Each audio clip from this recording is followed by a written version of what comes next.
রাদারফোর্ডের পরমাণু মডেলের মধ্যে কিছু সমস্যা তৈরি হয়েছিল। পরবর্তীতে বিজ্ঞানী নিলস বোর সেই সমস্যাগুলো সমাধানের জন্য একটা নতুন পরমাণু মডেল তৈরি করেন, যেটাকে বলা হয় নিলস বোরের বোর পরমাণু মডেল। এখন তিনি ছিলেন একজন ড্যানিশ বিজ্ঞানী এবং তিনি মোটামুটি যদি বলি তাহলে 1913 সালের দিকে এই তত্ত্বটা বা এই পরমাণুবাদটা প্রথম আবিষ্কার করেন বা তৈরি করেন এবং এই তত্ত্বের উপর ভিত্তি করে তিনি 1922 সালে নোবেল পুরস্কার পান।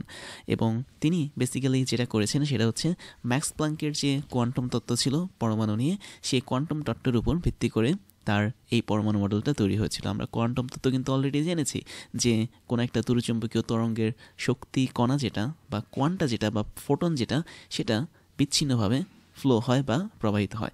তো এই কনসেপ্টের উপর ভিত্তি করে নিলস বোর সর্বপ্রথম তার পরমাণু মডেলটা তৈরি করেন আফটার রাদারফোর্ড, মানে রাদারফোর্ডের পরে। এখন রাদারফোর্ডের পরমাণু মডেলে কিন্তু কিছু সীমাবদ্ধতা ছিল। কী কী জিনিসের সীমাবদ্ধতা ছিল আমি যদি একটু সংক্ষেপে বলি, সেটা হচ্ছে আমাদের পরমাণুর স্টেবিলিটি বা স্থায়িত্ব নিয়ে কিন্তু একটা আইডিয়া ছিল না তার পরমাণু মডেলে। পরবর্তীতে আরও একটা সমস্যা হচ্ছে কি, আমাদের স্পেকট্রাম বা তুমি এখানে দেখতে পাচ্ছ একটা তরঙ্গ দৈর্ঘ্যের বর্ণালী। তো যখন কোনো একটা পরমাণুর মধ্যে ইলেকট্রন ঘুরতে থাকবে নিউক্লিয়াসের চারপাশে, রাদারফোর্ডের মতে ওই ইলেকট্রনটা কিন্তু সুন্দরভাবে ঘুরবে কিন্তু কোনো কক্ষপথে ঘুরবে না। অর্থাৎ রাদারফোর্ড কিন্তু সেক্ষেত্রে কোনো কক্ষপথের কথা বলেননি। কিন্তু আমরা ম্যাক্সওয়েলের তত্ত্ব অনুসারে জানি যে ইলেকট্রন যদি এরকম ঘুরতে থাকে কোনো একটা পরমাণু নিউক্লিয়াসের চারপাশে, তখন কিন্তু ইলেকট্রন বারবার এনার্জি বা শক্তি খরচ করতে থাকবে। তার মানে এটা যদি হয় ইলেকট্রন, সে যদি এভাবে নিউক্লিয়াসের চারপাশে ঘুরতে থাকে, একটা সময় সে শক্তি বিকিরণ করতে করতে ফাইনালি পরমাণুর কেন্দ্রে এসে পড়বে। এবং পরমাণুর কেন্দ্রে যখন পড়বে তখন কিন্তু আমাদের পরমাণুর মডেলের কোনো ভিত্তি থাকবে না বা প্রস্তুত থাকবে না। তো তাই যদি হয় তাহলে ইলেকট্রন যখন এই শক্তিটা বিকিরণ করবে, ওই বিকীর্ণ শক্তিটা আসলে তড়িৎচুম্বকীয় তরঙ্গ হিসেবে বের হয়ে যাবে। আর আমরা ওই তড়িৎচুম্বকীয় তরঙ্গের একটা স্পেসিফিক অংশ কিন্তু দেখি, যেটাকে বলা হয় দৃশ্যমান আলো বা হচ্ছে ভিজিবল লাইট। এবং রাদারফোর্ডের মতে যখন এরকম কন্টিনিউয়াস ঘুরতে থাকবে কোনো একটা ইলেকট্রন নিউক্লিয়াসের চারপাশে, তখন এই যে আমরা এখানে আলো দেখতে পাবো, এই আলোটা হবে একদম নিরবিচ্ছিন্ন বা কন্টিনিউয়াস অ্যাকর্ডিং টু রাদারফোর্ড। তাহলে এই আলোটা যদি কন্টিনিউয়াস হয় তাহলে তো কোনো সমস্যা ছিল না, তাই না? বাট বাস্তবে পরীক্ষা করে দেখা গেছে যে স্পেকট্রাম বা বর্ণালীটা পাওয়া যায় বা ইলেকট্রন থেকে যে এই তড়িৎচুম্বকীয় তরঙ্গটা আমাদের দৃশ্যমান আলোর রূপে বের হয়ে আসে, ওই আলোর স্পেকট্রাম বা তরঙ্গদৈর্ঘ্যের স্কেলের মধ্যে জায়গায় জায়গায় কিছু কালো বর্ণের দাগ দেখা দেয়। তোমরা এখানে দেখতে পাচ্ছ এটা একটা দৃশ্যমান আলোর স্কেল। তো এখানে একদম 410 ন্যানোমিটার এতটুকু তরঙ্গদৈর্ঘ্যের আলোতে একটা কালো দাগ দেখা যাচ্ছে। 434 এখানে একটা কালো দাগ, 486 ন্যানোমিটার তরঙ্গদৈর্ঘ্যে একটা কালো দাগ, আবার 656 ন্যানোমিটার তরঙ্গদৈর্ঘ্যের মধ্যে একটা কালো দাগ দেখা যাচ্ছে। বাট রাদারফোর্ড যেহেতু বলেছিলেন যে কন্টিনিউয়াসলি এভাবে ঘুরবে, আর ম্যাক্সওয়েলের মতে যদি এরকম ঘুরতে থাকে ইলেকট্রন, তাহলে অবশ্যই শক্তি বিকিরণ করতে করতে সে পরমাণুর নিউক্লিয়াসে পতিত হবে। তো ওই শক্তির বিকিরণটা রাদারফোর্ডের অনুসারে হচ্ছে নিরবিচ্ছিন্ন। নিরবিচ্ছিন্ন মানে কি কন্টিনিউয়াস। আর যদি কন্টিনিউয়াস হতো তাহলে আমাদের আলোটা হচ্ছে একদম কন্টিনিউয়াস আলো আসতো, তার মানে এরকম কালো কোনো দাগ আসতো না। তবে বাস্তবে যেটা হয় সেটা হচ্ছে আমাদের এরকম কালো বর্ণের কিছু দাগ আসে। তো এই দাগগুলো কেন আসে সেটা কিন্তু তখন রাদারফোর্ড ব্যাখ্যা করতে পারেননি। আর তোমরা এখানে যেটার স্পেকট্রাম বা বর্ণালীটা দেখছো সেটা হচ্ছে হাইড্রোজেন পরমাণুর বর্ণালী বা স্পেকট্রাম। তার মানে হাইড্রোজেন পরমাণুর ইলেকট্রন যখন ঘুরতে থাকবে তখন সে যখন শক্তি বিকিরণ করে, ওই বিকীর্ণ শক্তির স্পেকট্রাম বা স্কেল বা বলা যায় তড়িৎচুম্বকীয় তরঙ্গের দৃশ্যমান আলোর যে অংশটা আছে সেই অংশটা দেখতে অনেকটা এরকম হয়। তাহলে রাদারফোর্ড এই মাঝখানে থাকা কালো বর্ণের যে কিছু লাইন দেখা যাচ্ছে এগুলোর ব্যাখ্যা দিতে পারেননি। এছাড়া একটা নিউক্লিয়াসের চারপাশে ইলেকট্রনটা কতগুলো কক্ষপথে ঘুরবে বা কক্ষপথগুলো দেখতে কেমন হবে সেগুলো সম্পর্কে কিন্তু রাদারফোর্ড কোনো ধারণা দিতে পারেনি। এবং একই সাথে ইলেকট্রনটার মধ্যে কী কী বৈশিষ্ট্য আছে, সে যে ঘুরছে, ঘোরার জন্য কী তৈরি হয়, অবশ্যই ভরবেগ তৈরি হয়। আমরা জানি ভরবেগ হচ্ছে P=mv, তাই না? বাট যখন সে ঘুরতে থাকবে ইলেকট্রনটা, তখন তার মধ্যে কিন্তু একটা ঘূর্ণনশীল ভরবেগ তৈরি হবে, যেটাকে বলা হয় কৌণিক ভরবেগ। আর কৌণিক ভরবেগটার মান কত হবে? mvr। তাহলে এটা হচ্ছে ফিজিক্স থেকে এসেছে। এই জিনিসটা কিন্তু কীভাবে কাজ করবে বা এই ভরবেগটা কীভাবে কাজ করবে ইলেকট্রনের জন্য কোনো কিছু নিয়ে কিন্তু আইডিয়া দেয়নি রাদারফোর্ড। তো বোর সাহেব যিনি যেটা করেছেন সেটা হচ্ছে তিনি 3টে জিনিসের আইডিয়া নিয়ে এসেছেন। একদম প্রথম আইডিয়াটা হচ্ছে আমাদের বোর সাহেবের, সেটা হলো পরমাণুর স্থায়িত্ব এবং শক্তিস্তর সম্পর্কে ধারণা। দ্যাট মিনস একটা পরমাণু রাদারফোর্ডের মডেল অনুসারে যখন কাজ করে তখন ইলেকট্রনটা ঘুরতে ঘুরতে তার কেন্দ্রে পতিত হওয়ার কথা অ্যাকর্ডিং টু ম্যাক্সওয়েল, কারণ ম্যাক্সওয়েল বলেছেন ইলেকট্রন যখন ঘুরতে থাকবে তখন শক্তি বিকিরণ করতে থাকবে এবং ফাইনালি ইলেকট্রনটা কেন্দ্রে চলে যাবে। তার মানে এখানে কোনো পরমাণুর স্টেবিলিটি বা স্থায়িত্বর কথাটা আসছে না রাদারফোর্ডের মডেল অনুসারে, কিন্তু বোর এই জিনিসটাকে নিয়ে এসেছেন। দ্যাট মিনস তিনি পরমাণুর স্থায়িত্ব এবং শক্তিস্তর সম্পর্কে ধারণা দিয়েছেন। শক্তিস্তর মানে হচ্ছে কি, যে সমস্ত পথ ধরে ইলেকট্রনগুলো চলাচল করে সেই সমস্ত পথগুলোকে শক্তিস্তর বলা হয়। তো এই শক্তিস্তরের ক্লিয়ার আইডিয়া দেন সর্বপ্রথম নিলস বোর। তারপর তিনি যেটা আইডিয়া দেন সেটা হচ্ছে একটা পরমাণুতে যখন ইলেকট্রন ঘুরতে থাকবে তখন তার অবশ্যই একটা কণিক গতিশক্তি বা কণিক গতিবেগ বা কণিক ভরবেগ এই সমস্ত জিনিসগুলো থাকবে। তো ঘূর্ণনশীল যে কোনো একটা কণার মধ্যে কিন্তু আমাদের ঘূর্ণন বেগ কাজ করে, আর ঘূর্ণন বেগের মধ্যে আমাদের ঘূর্ণন ত্বরণ বা কণিক ত্বরণ থাকে, কণিক সরণ থাকে, কণিক ভরবেগ থাকে। তো এই সমস্ত জিনিসগুলো তিনি নিয়ে এসেছেন, কেননা ইলেকট্রনকে তখনকার সময় কণা হিসেবে বলা হতো, এবং কণা হিসেবে যেহেতু বলা হতো তাই ইলেকট্রনের অবশ্যই কণিক ভরবেগটা থাকবে। তারপর তিনি আরও একটা জিনিসের ধারণা দেন, সেটা হচ্ছে ইলেকট্রনের শক্তির শোষণ এবং বিকিরণ সম্পর্কে ধারণা দেন। দ্যাট মিনস তুমি যদি বাইরে থেকে কোনো তড়িৎচুম্বকীয় তরঙ্গ কোনো একটা পরমাণুতে ছুঁড়ে মারো তাহলে ওই তড়িৎচুম্বকীয় তরঙ্গের মধ্যে কিন্তু অবশ্যই শক্তি থাকবে, আর ওই শক্তিটা যখন ইলেকট্রনকে আঘাত করবে দ্যাট মিনস তড়িৎচুম্বকীয় তরঙ্গের মধ্যে থাকা ফোটন, আমি যদি একটু লিখি এখানে, ফোটন হচ্ছে আমাদের সেই শক্তির উৎস, বা বলা যায় কোয়ান্টা হচ্ছে আমাদের তড়িৎচুম্বকীয় তরঙ্গের জন্য দায়ী শক্তিটা। এই শক্তিটা যখন ইলেকট্রনকে আঘাত করবে তখন ইলেকট্রন কিছু বৈশিষ্ট্য তৈরি করে। সেই বৈশিষ্ট্যগুলো কেমন হবে বা ইলেকট্রনের শক্তি কেমন হবে বা একটা কক্ষপথ থেকে আরেকটা কক্ষপথে যেতে হলে ইলেকট্রনকে কতটুকু শক্তি দিতে হবে, সেই সব কিছু নিয়ে আমাদের নিলস বোর কাজ করেন। তার মানে এই তিনটা আমরা দেখতে পাচ্ছি মতবাদ নিয়ে তিনি সবচেয়ে বেশি কাজ করেছেন, এবং আমরা এখন যেটা করব সেটা হচ্ছে এই তিনটা মতবাদ নিয়ে একদম বিস্তারিত জানার চেষ্টা করব। তো একদম প্রথম যেই মতবাদ সেটা হচ্ছে পরমাণুর স্থায়িত্ব এবং শক্তিস্তর সম্পর্কে তিনি ধারণা দেন। তো ধারণাটা কীভাবে দেন, তিনি বলেন যে একটা পরমাণুর কেন্দ্র সেটা হচ্ছে নিউক্লিয়াস, এবং নিউক্লিয়াসের চারপাশে কিছু অনুমোদিত কক্ষপথে আমাদের ইলেকট্রনগুলো ঘুরতে থাকে। কীভাবে ঘুরতে থাকে খেয়াল করে দেখো, আমাদের এখানে একদম মাঝখানে হচ্ছে পজিটিভ চার্জযুক্ত নিউক্লিয়াস, এবং এই নিউক্লিয়াসের চারপাশে কিছু অনুমোদিত কক্ষপথে, অনুমোদিত মানে হচ্ছে কি এই সমস্ত কক্ষপথ বাদে অন্য কোনো কক্ষপথে আমাদের ইলেকট্রন ঘুরতে পারবে না। এবং আরেকটা বিষয় হচ্ছে কি, পরমাণুর নিউক্লিয়াসের চারপাশে কিন্তু অসংখ্য মানে ইনফিনিটি লেভেলের অরবিট আছে। অরবিট বলতে আমি কক্ষপথ বোঝাচ্ছি, তাহলে এটা মনে রাখবে, নিউক্লিয়াসের বাইরে কিন্তু তোমার ইনফিনিটি সংখ্যক অরবিট আছে। এবং অরবিট বলতে আমি এখানে কক্ষপথ বা শক্তিস্তরকে বোঝাচ্ছি। তার মানে এক একটা অরবিটের নাম হচ্ছে কক্ষপথ অথবা শক্তিস্তর, এবং এটার আরেকটা নাম আছে, এদেরকে বলা হয় ইংলিশে শেল। তো এই যে অনুমোদিত কক্ষপথে তারা ঘুরছে, তারা ঘোরার সময় কোনো রকম কোনো শক্তি শোষণও করবে না এবং বিকিরণও করবে না। তার মানে আমরা যখন ইলেকট্রনকে ঘোরার জন্য ট্রাই করাচ্ছি এখানে, মানে আমরা তো ট্রাই করাই না, এটা হচ্ছে অটোমেটিক হয়ে যায় আর কি। তো সেক্ষেত্রে আমাদের ইলেকট্রন একদমই ফিক্সড থাকবে তার শক্তির জন্য, তার মানে সে কোনো শক্তি শোষণও করবে না এবং বিকিরণও করবে না। এখন ইলেকট্রনকে আমরা বলেছিলাম যে ফিক্সড থাকতে পারে, তাই না? আমি যদি একটু দেখাই, ধরো এই জায়গাটাতে একটা ইলেকট্রন বসে আছে 4 নম্বর শক্তি স্তরে। আর আরেকটা বিষয় হচ্ছে কি, যে সমস্ত অনুমোদিত শক্তি স্তর দেখতে পাচ্ছি আমরা, বা অরবিট বা শেল দেখতে পাচ্ছি আমরা, এই সমস্ত অরবিট বা শেলের স্পেসিফিক নাম আছে। নিউক্লিয়াসের একদম কাছের যে শেলটা সেটা হচ্ছে 1 নম্বর শেল, তারপরেরটা 2 নম্বর, তারপরেরটা 3 নম্বর, তারপরেরটা 4 নম্বর। যেটা 1 নম্বর এটাকে বলা হয় কে, বড় হাতের কে। যেটা 2 নম্বর শেল সেটা হচ্ছে বড় হাতের এল, যেটা 3 নম্বর শেল সেটা হচ্ছে এম, আর যেটা 4 নম্বর শেল সেটা হচ্ছে কি এন। এভাবে ও পি কিউ আর অনেকটুকু সামনে আগাতে থাকে। তাহলে আমি বলতে পারি এন হচ্ছে আমাদের শেল নাম্বার, এনকে শেল নাম্বার দিয়ে প্রকাশ করা হয়। এনের মানটা 1 2 3 4 এভাবে বাড়তে থাকে। আর এনের মানটা যখন 1 তখন তার নাম হচ্ছে কে শেল বা কে শক্তিস্তর বা কে অরবিট। এনের মান যখন 2 সেটা হচ্ছে এল, এনের মান যখন 3 সেটা হচ্ছে এম, এবং আমি যদি একটু বাড়াই, এনের মান যখন 4 সেটা হবে কত আমাদের এন শক্তিস্তর। তো এভাবে এন নামে আসলে পরমাণুর চারপাশে থাকা মানে নিউক্লিয়াসের চারপাশে থাকা শক্তিস্তরকে নামকরণ করা হয়। এখন কথা হচ্ছে কয়টা ইলেকট্রন এখানে ঘোরাঘুরি করে। বেসিক্যালি আমাদের পরমাণুর কেন্দ্রে যে কয়টা প্রোটন থাকবে বা পজিটিভ চার্জ থাকবে, ঠিক একই সংখ্যক ইলেকট্রন পরমাণুর চারদিকে বিভিন্ন কক্ষপথে ঘুরতে থাকবে। ধরো তোমার কাছে পরমাণুর কেন্দ্রে প্রোটন আছে হচ্ছে একটা, তাহলে আমাদের একটা ইলেকট্রন কেবল বাইরের কক্ষপথে ঘুরতে থাকবে।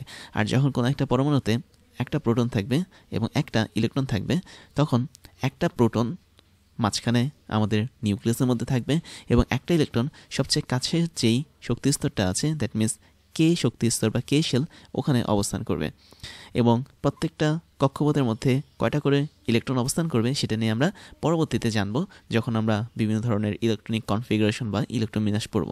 জাস্ট এটা জেনে নাও, যদি ইলেকট্রনের সংখ্যা আস্তে আস্তে বাড়তে থাকে তাহলে তারা আস্তে আস্তে কক্ষপথের সংখ্যাও বাড়াতে থাকে। তার মানে প্রথম কক্ষপথের কথা যদি বলি, সেখানে সর্বোচ্চ 2টা ইলেকট্রন থাকতে পারে। তার মানে কে শেলের জন্য আমরা বলতে পারি সর্বোচ্চ 2টা ইলেকট্রন থাকতে পারে এবং এল শেল যেটা সেটার জন্য সর্বোচ্চ 8টা ইলেকট্রন থাকতে পারে। এভাবে আস্তে আস্তে সামনে বাড়তে থাকে। যেমন এম শেলের কথা যদি বলি, এখানে আমাদের সর্বোচ্চ 8টা ইলেকট্রন থাকতে পারে।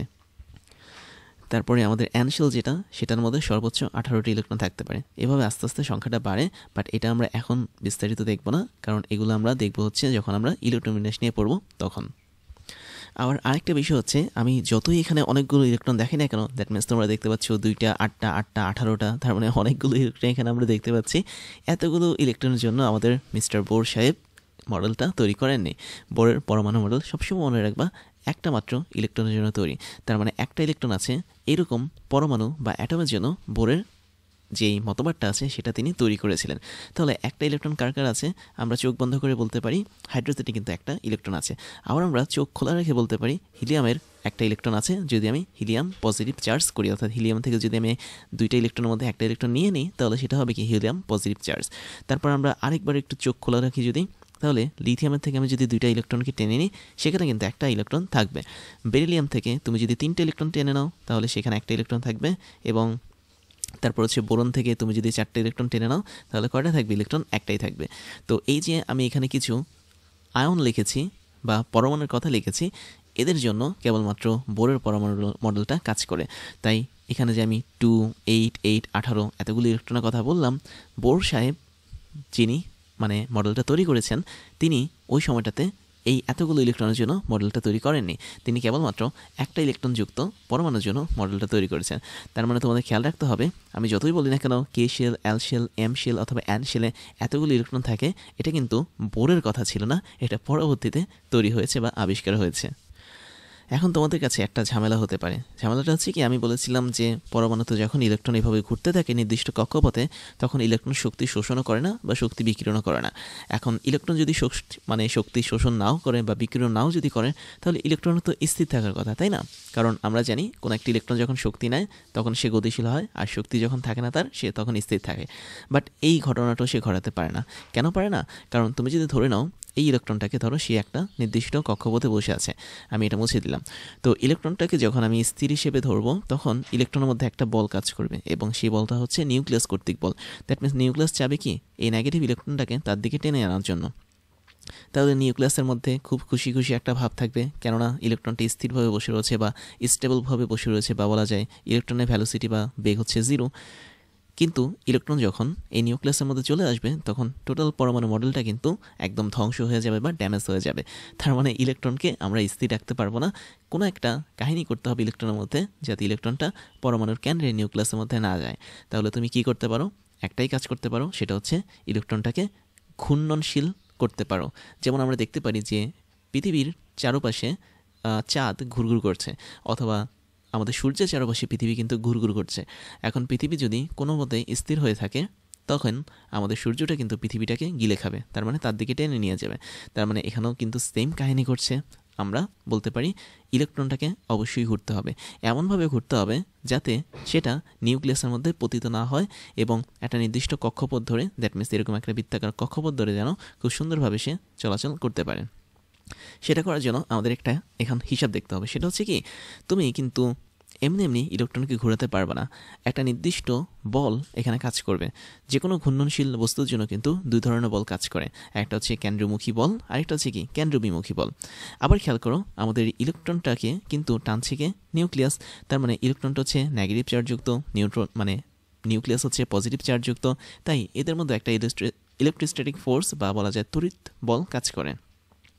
যখন তোমার এই তড়িৎ বলের সমান আমি কেন্দ্র বিমুখী বলটা তৈরি করতে পারবো ইলেকট্রনের মধ্যে, তখনই কিন্তু আমাদের ইলেকট্রনটা স্টেবল থাকবে পরমাণুতে এবং সেই স্টেবল থেকে টোটাল একটা চক্কর দিতে পারবে। চক্কর মানে হচ্ছে সে বারবার ঘুরতে পারবে এই নিউক্লিয়াসটাকে কেন্দ্র করে। তাই যদি হয় তাহলে তোমরা এই ছবিটা দেখতে পারো। এখানে খেয়াল করে দেখতে পাচ্ছ আমাদের ইলেকট্রনটা বসে আছে ধরো এ নামক এই বিন্দুটাতে। এখন ইলেকট্রন যেহেতু এখানে বসে আছে, তাই ইলেকট্রনের কাজটা কি, ইলেকট্রনের কাজ হচ্ছে সে আকর্ষিত হবে আমাদের কেন্দ্র দ্বারা। তাহলে কেন্দ্র তাকে আকর্ষণ করছে এবং কেন্দ্রে থাকা আমাদের প্রত্যেকটা প্রোটনের চার্জ হচ্ছে ই, এবং আমি ধরে নিলাম কেন্দ্রের মধ্যে টোটাল প্রোটন আছে জেড সংখ্যক। এখন ইলেকট্রন যখন ঘুরতে যাবে এই বৃত্তাকার পথ ধরে বা অরবিট ধরে বা শেল ধরে, তখন সে কিন্তু একটা কেন্দ্র বিমুখী বল অনুভব করবে। তার মানে এটা কিন্তু centrifugal force, not centripetal force. এটা কিন্তু কেন্দ্রমুখী বল না, এটা হচ্ছে কেন্দ্র বিমুখী বল। খেয়াল করো, বিমুখী বল মানে কি? যে বলের জন্য ইলেকট্রনটা চাইবে কেন্দ্র থেকে বাইরের দিকে যেন সরে যায়, এবং কেন্দ্রমুখী বল আর কেন্দ্র বিমুখী বল কিন্তু পরস্পর এখন বিপরীত। এবং এখানে তোমরা যে ভিটা দেখতে পাচ্ছ এটা হচ্ছে ইলেকট্রনের রৈখিক বেগ। যখন ইলেকট্রনটা বৃত্তাকার পথে ঘুরতে থাকবে তখন তার মধ্যে দুইটা বেগ থাকবে, একটা হচ্ছে কৌণিক বেগ, একটা হচ্ছে কি রৈখিক বেগ। তাহলে রৈখিক বেগটাকে আমরা ইউজ করি কি দিয়ে? ভি দিয়ে। যখন আমরা একটা কন্ডিশন তৈরি করতে পারবো সেটা হচ্ছে ইলেকট্রনের জন্য আমি যদি কন্ডিশনটা লিখি যে ইলেকট্রনের centrifugal force that means F of C is equal to ইলেকট্রনের electrostatic force that means F of E সমান হবে, তখনই আমাদের ইলেকট্রনটা এই টোটাল কক্ষপথে ঘুরতে থাকবে ঠিকই, বাট এই কক্ষপথ থেকে আর বাইরে কোথাও যাবে না। এই যে এরকম একটা কক্ষপথে যখন স্থিরভাবে ঘুরতে থাকবে, সে স্থিরভাবে বলতে বোঝাচ্ছে কি সে এখানে বাইরেও যাবে না, আবার নিউক্লিয়াসের কাছেও যাবে না। অর্থাৎ সে নিউক্লিয়াসকে ছেড়ে বাইরেও যাবে না, আবার এই বাইরের মায়া ছেড়ে নিউক্লিয়াসের কাছেও কিন্তু সে আসবে না। তো এই অবস্থায় কক্ষপথগুলোকে বলা হয় সুস্থিত কক্ষপথ বা স্টেবল শেল বা স্টেবল এনার্জি শেল। তো তাই হোক, আমাদের সমস্যা নেই, আমরা এখানে মানগুলো একটু বের করি। আমরা এখানে কি বের করতে যাচ্ছি? আমরা দেখতে যাচ্ছি যে এখানে আসলে যদি এরকম একটা ইকুয়েশন দাঁড় করানো যায় তাহলে ফাইনালি আমরা কি পাবো। তাহলে আমরা সেন্ট্রিফিউগাল ফোর্স যেটা ছিল বা কেন্দ্রবিমুখী বল সেটা বলতে পারি mv স্কয়ার ডিভাইড বাই আর। খেয়াল করে দেখো, এখানে হিসাবটা খুবই সহজ, তোমাদের ফিজিক্সের মতো হিসাবটা। এম হচ্ছে ইলেকট্রনের ভর, ভি হচ্ছে ইলেকট্রনটা যে রৈখিক বেগ নিয়ে চলে, আর আর হচ্ছে কি আমাদের এই টোটাল নিউক্লিয়াসের থেকে অ্যাটমের যেই দূরত্বটা আছে সেটা, দ্যাট মিনস ব্যাসার্ধ। তো আমি একটু তোমাদেরকে দেখাই ব্যাসার্ধটা আমাদের ছিল কতটুকু। এই এতটুকু ছিল আমাদের ব্যাসার্ধ। আচ্ছা, আমার মনে হয় ব্যাসার্ধটা দেওয়াই আছে, এই যে ছোট্ট করে দেখতে পাচ্ছ, আর হচ্ছে কি আমাদের এখানে ব্যাসার্ধ। এটা কার সমান হবে? অবশ্যই ইলেকট্রোস্ট্যাটিক ফোর্স বা আমাদের তড়িৎ বলের সমান হবে। আর তড়িৎ বল তোমরা কিন্তু কুলম্বের সূত্র মতে জানো। কুলম্বের সূত্র মতে আমি যদি তড়িৎ বলের সূত্র লিখি সেটা হচ্ছে কি কে একটা কনস্ট্যান্ট, উপরে হবে দুইটা চার্জের গুণফল। চার্জ একটা হচ্ছে ইলেকট্রনের চার্জ, তো ইলেকট্রনের চার্জ হচ্ছে কি ই। আবার আরেকটা হচ্ছে নিউক্লিয়াসের চার্জ। খেয়াল করো, নিউক্লিয়াসের মধ্যে আমাদের প্রোটন আছে জেড সংখ্যক, এবং প্রত্যেকটা প্রোটনের চার্জ হচ্ছে ই। কেননা ইলেকট্রনের চার্জ যা প্রোটনের চার্জও কি তা, কেবল একটা পজিটিভ একটা নেগেটিভ। আর তোমরা মোটামুটি ইলেকট্রন বা প্রোটনের চার্জ কিন্তু জানো, যেটা ছিল কি -1.6 ইন্টু 10⁻19 কুলম। তবে তাই হোক, আমাদের চার্জ কোনো সমস্যা নেই। আর আমি যদি প্রোটনের চার্জের কথা বলি তাহলে সেটা হয়ে যাবে কি পজিটিভ হয়ে যাবে, মান একই থাকবে। বাট আমরা যেহেতু এখানে মান নিয়ে কাজ করছি তাই আমরা এখানে নেগেটিভ পজিটিভ আর দিব না। তাহলে ই হচ্ছে আমাদের ইলেকট্রনের চার্জ, আর কেন্দ্রে থাকা নিউক্লিয়াসের চার্জ হচ্ছে জেড ইন্টু ই। জেড হচ্ছে কি প্রোটনের সংখ্যা, ই হচ্ছে একটা প্রোটনের চার্জ, তাহলে নিউক্লিয়াসের টোটাল চার্জ হবে কি জেড ইন্টু ই। আর নিচে থাকবে তাদের দূরত্বের স্কয়ার। দূরত্ব কত ছিল? অবশ্যই দূরত্ব ছিল আমাদের আর বা ব্যাসার্ধ। তো তাই যদি হয় আমরা এর পরের লাইনটা এখানে লিখতে পারি এভাবে। আমি জানি না এটার ফাইনাল ডেস্টিনেশন কী হবে, আমি জাস্ট এখানে একটা সম্পর্ক দেখালাম। তো আমাদের উভয়পক্ষ থেকে আর আর স্কয়ার কাটা যাবে, এখানে থাকবে হচ্ছে mv স্কয়ার, আর এখানে থাকবে হচ্ছে কে ইন্টু জেড ইন্টু ই স্কয়ার, আর নিচে থাকবে হচ্ছে আমাদের আর। তারপরে খেয়াল করো, এখানে কিন্তু আমাদের mv স্কয়ার জিনিসটা চলে এসেছে, এবং mv স্কয়ারটাকে কিন্তু আমাদের একটু চেনা চেনা লাগে, তাই না? mv স্কয়ারের সাথে তুমি যদি হাফ বসিয়ে দাও তাহলে কি পেয়ে যাবে? গতিশক্তির সূত্র পেয়ে যাবে। তাহলে সেটা হচ্ছে ইলেকট্রনের গতিশক্তি। তাহলে এক পাশে তো হাফ বসালে হবে না, আরেক পাশে আমাকে হাফ বসাতে হবে। তো আমরা ধরে নিয়ে আসলাম একটা হাফকে, ফাইনালি আমরা যে সম্পর্কটা পাচ্ছি সেটা হচ্ছে এটা। তো এটা আসলে ইলেকট্রনের গতিশক্তিকে নির্দেশ করে। তার মানে ইলেকট্রনের গতিশক্তিটা কি হচ্ছে? K into Z E square divide by 2 into R. তাহলে খেয়াল করে দেখতে পাচ্ছ যে বোরের পরমাণু মডেলের প্রথম স্বীকার্য যেটা, দ্যাট মিনস তিনি যে বলেছিলেন পরমাণুর স্থায়িত্ব এবং শক্তিস্তর সম্পর্কে ধারণা, আমরা শক্তিস্তর সম্পর্কে ধারণা পেয়েছি কি যে শক্তিস্তরগুলো হচ্ছে কে এল এম এন, এবং এদেরকে ছোটো হাতের এন দিয়ে প্রকাশ করা হয়, এবং তাদের নাম্বারিংও করা হয় 1 2 3 4 এরকম করে। কখনো এই নাম্বারিংটা কিন্তু ভগ্নাংশ হয় না, খেয়াল রাখবে। এটা কখনোই এন এর মান 4.5 অথবা 3.7 এরকম হবে না। আর আরেকটা জিনিস কি ছিল? পরমাণুর স্থায়িত্ব। এটা নিয়ে আমরা এখন এইমাত্র দেখলাম পরমাণু কীভাবে স্থায়িত্ব লাভ করে। পরমাণু স্থায়িত্ব লাভ করে যখন তার ইলেকট্রনের কেন্দ্রবিমুখী বল এবং ইলেকট্রনের তড়িৎ বল এই দুইটা যখন সমান হয়। এবং সেই ক্ষেত্রে আমরা এই পরমাণুর স্থায়িত্ব নিয়ে কাজ করতে গিয়ে সুন্দর একটা জিনিস পেয়ে গেলাম, সেটা হচ্ছে ইলেকট্রনের কাইনেটিক এনার্জি বা ইলেকট্রনের গতিশক্তি। তার মানে এটা হচ্ছে আমাদের একদমই নিউ একটা জিনিস, কারণ ইলেকট্রনের গতিশক্তি এই জিনিসটাকে তোমরা কখনোই কোথাও পাবা না, বা কোনো বইতে কিন্তু তোমরা পাবা না যে বোরের পরমাণুবাদের প্রথম মতবাদ থেকে এটাকে খুব সহজেই বের করা যায়। তো এবার দেখো আমাদের এই ইলেকট্রনের গতিশক্তিরা কার কার উপর নির্ভরশীল। কে হচ্ছে একটা কনস্ট্যান্ট, যেটাকে আমরা কুলম্বের ধ্রুবক বলে থাকি। ই হচ্ছে আমাদের ইলেকট্রনের চার্জ বা প্রোটনের চার্জ, এটাও কি ধ্রুবক বা কনস্ট্যান্ট, এদের মান কখনোই চেঞ্জ হয় না। চেঞ্জ হতে পারে জেড এর মান, চেঞ্জ হতে পারে আর এর মান। এর মানে হচ্ছে কি, এর মানে হচ্ছে যদি আমাদের পরমাণুর কেন্দ্রে এই জায়গাটাতে বেশি পরিমাণে প্রোটন থাকে তবে ইলেকট্রনের গতিশক্তি এটা কিন্তু বাড়বে। কেন? কারণ প্রোটন যেহেতু পজিটিভ চার্জযুক্ত, তার পরিমাণ যেহেতু বেশি, তার মানে সে ইলেকট্রনকে বেশি টানতে চাইবে। আর ইলেকট্রন যখন বেশি পরিমাণ টান অনুভব করবে আমাদের কেন্দ্র কর্তৃক, তখন ইলেকট্রন যাতে কেন্দ্রের মধ্যে না পড়ে যায় সে কারণে সে তখন খুব দ্রুত ঘোরাঘুরি করতে থাকবে। তাহলে বিষয়টা এভাবে মনে রাখবে যে যদি কোনো একটা পরমাণুর কেন্দ্রে আমাদের প্রোটনের সংখ্যা কম থাকে তাহলে আমাদের এই ইলেকট্রনটা থাকবে একদম রিল্যাক্স। কেন রিল্যাক্স থাকবে? কারণ তাকে আর তত বেশি গতিশক্তি নিয়ে ঘুরতে হবে না। বাট যখনই আস্তে আস্তে আমরা পরমাণু কেন্দ্রে প্রোটন সংখ্যাটা বাড়াতে থাকবো, জেডের মানটা যখন বাড়াতে থাকবো, তাহলে দেখতে পাচ্ছ গতিশক্তি হচ্ছে কার সমানুপাতিক? এই জেডের সমানুপাতিক বা প্রোটন সংখ্যার সমানুপাতিক। তখন ইলেকট্রনের অবস্থা খারাপ হয়ে যাবে, তার গতিশক্তিটা কী হবে? বাড়াতে হবে। তাই এই জন্য দেখবা যখন আমি হাইড্রোজেন পরমাণুর কথা বলবো তখন আমি কি বলবো? তখন আমাদের কেন্দ্রে একটাই প্রোটন আছে, তাই হাইড্রোজেন পরমাণুর যেই ইলেকট্রনটা সেটা সবচেয়ে বেশি রিল্যাক্স থাকে বা সবচেয়ে বেশি হাসি খুশি থাকে, তাকে এতটা গতিশক্তি নিতে হয় না।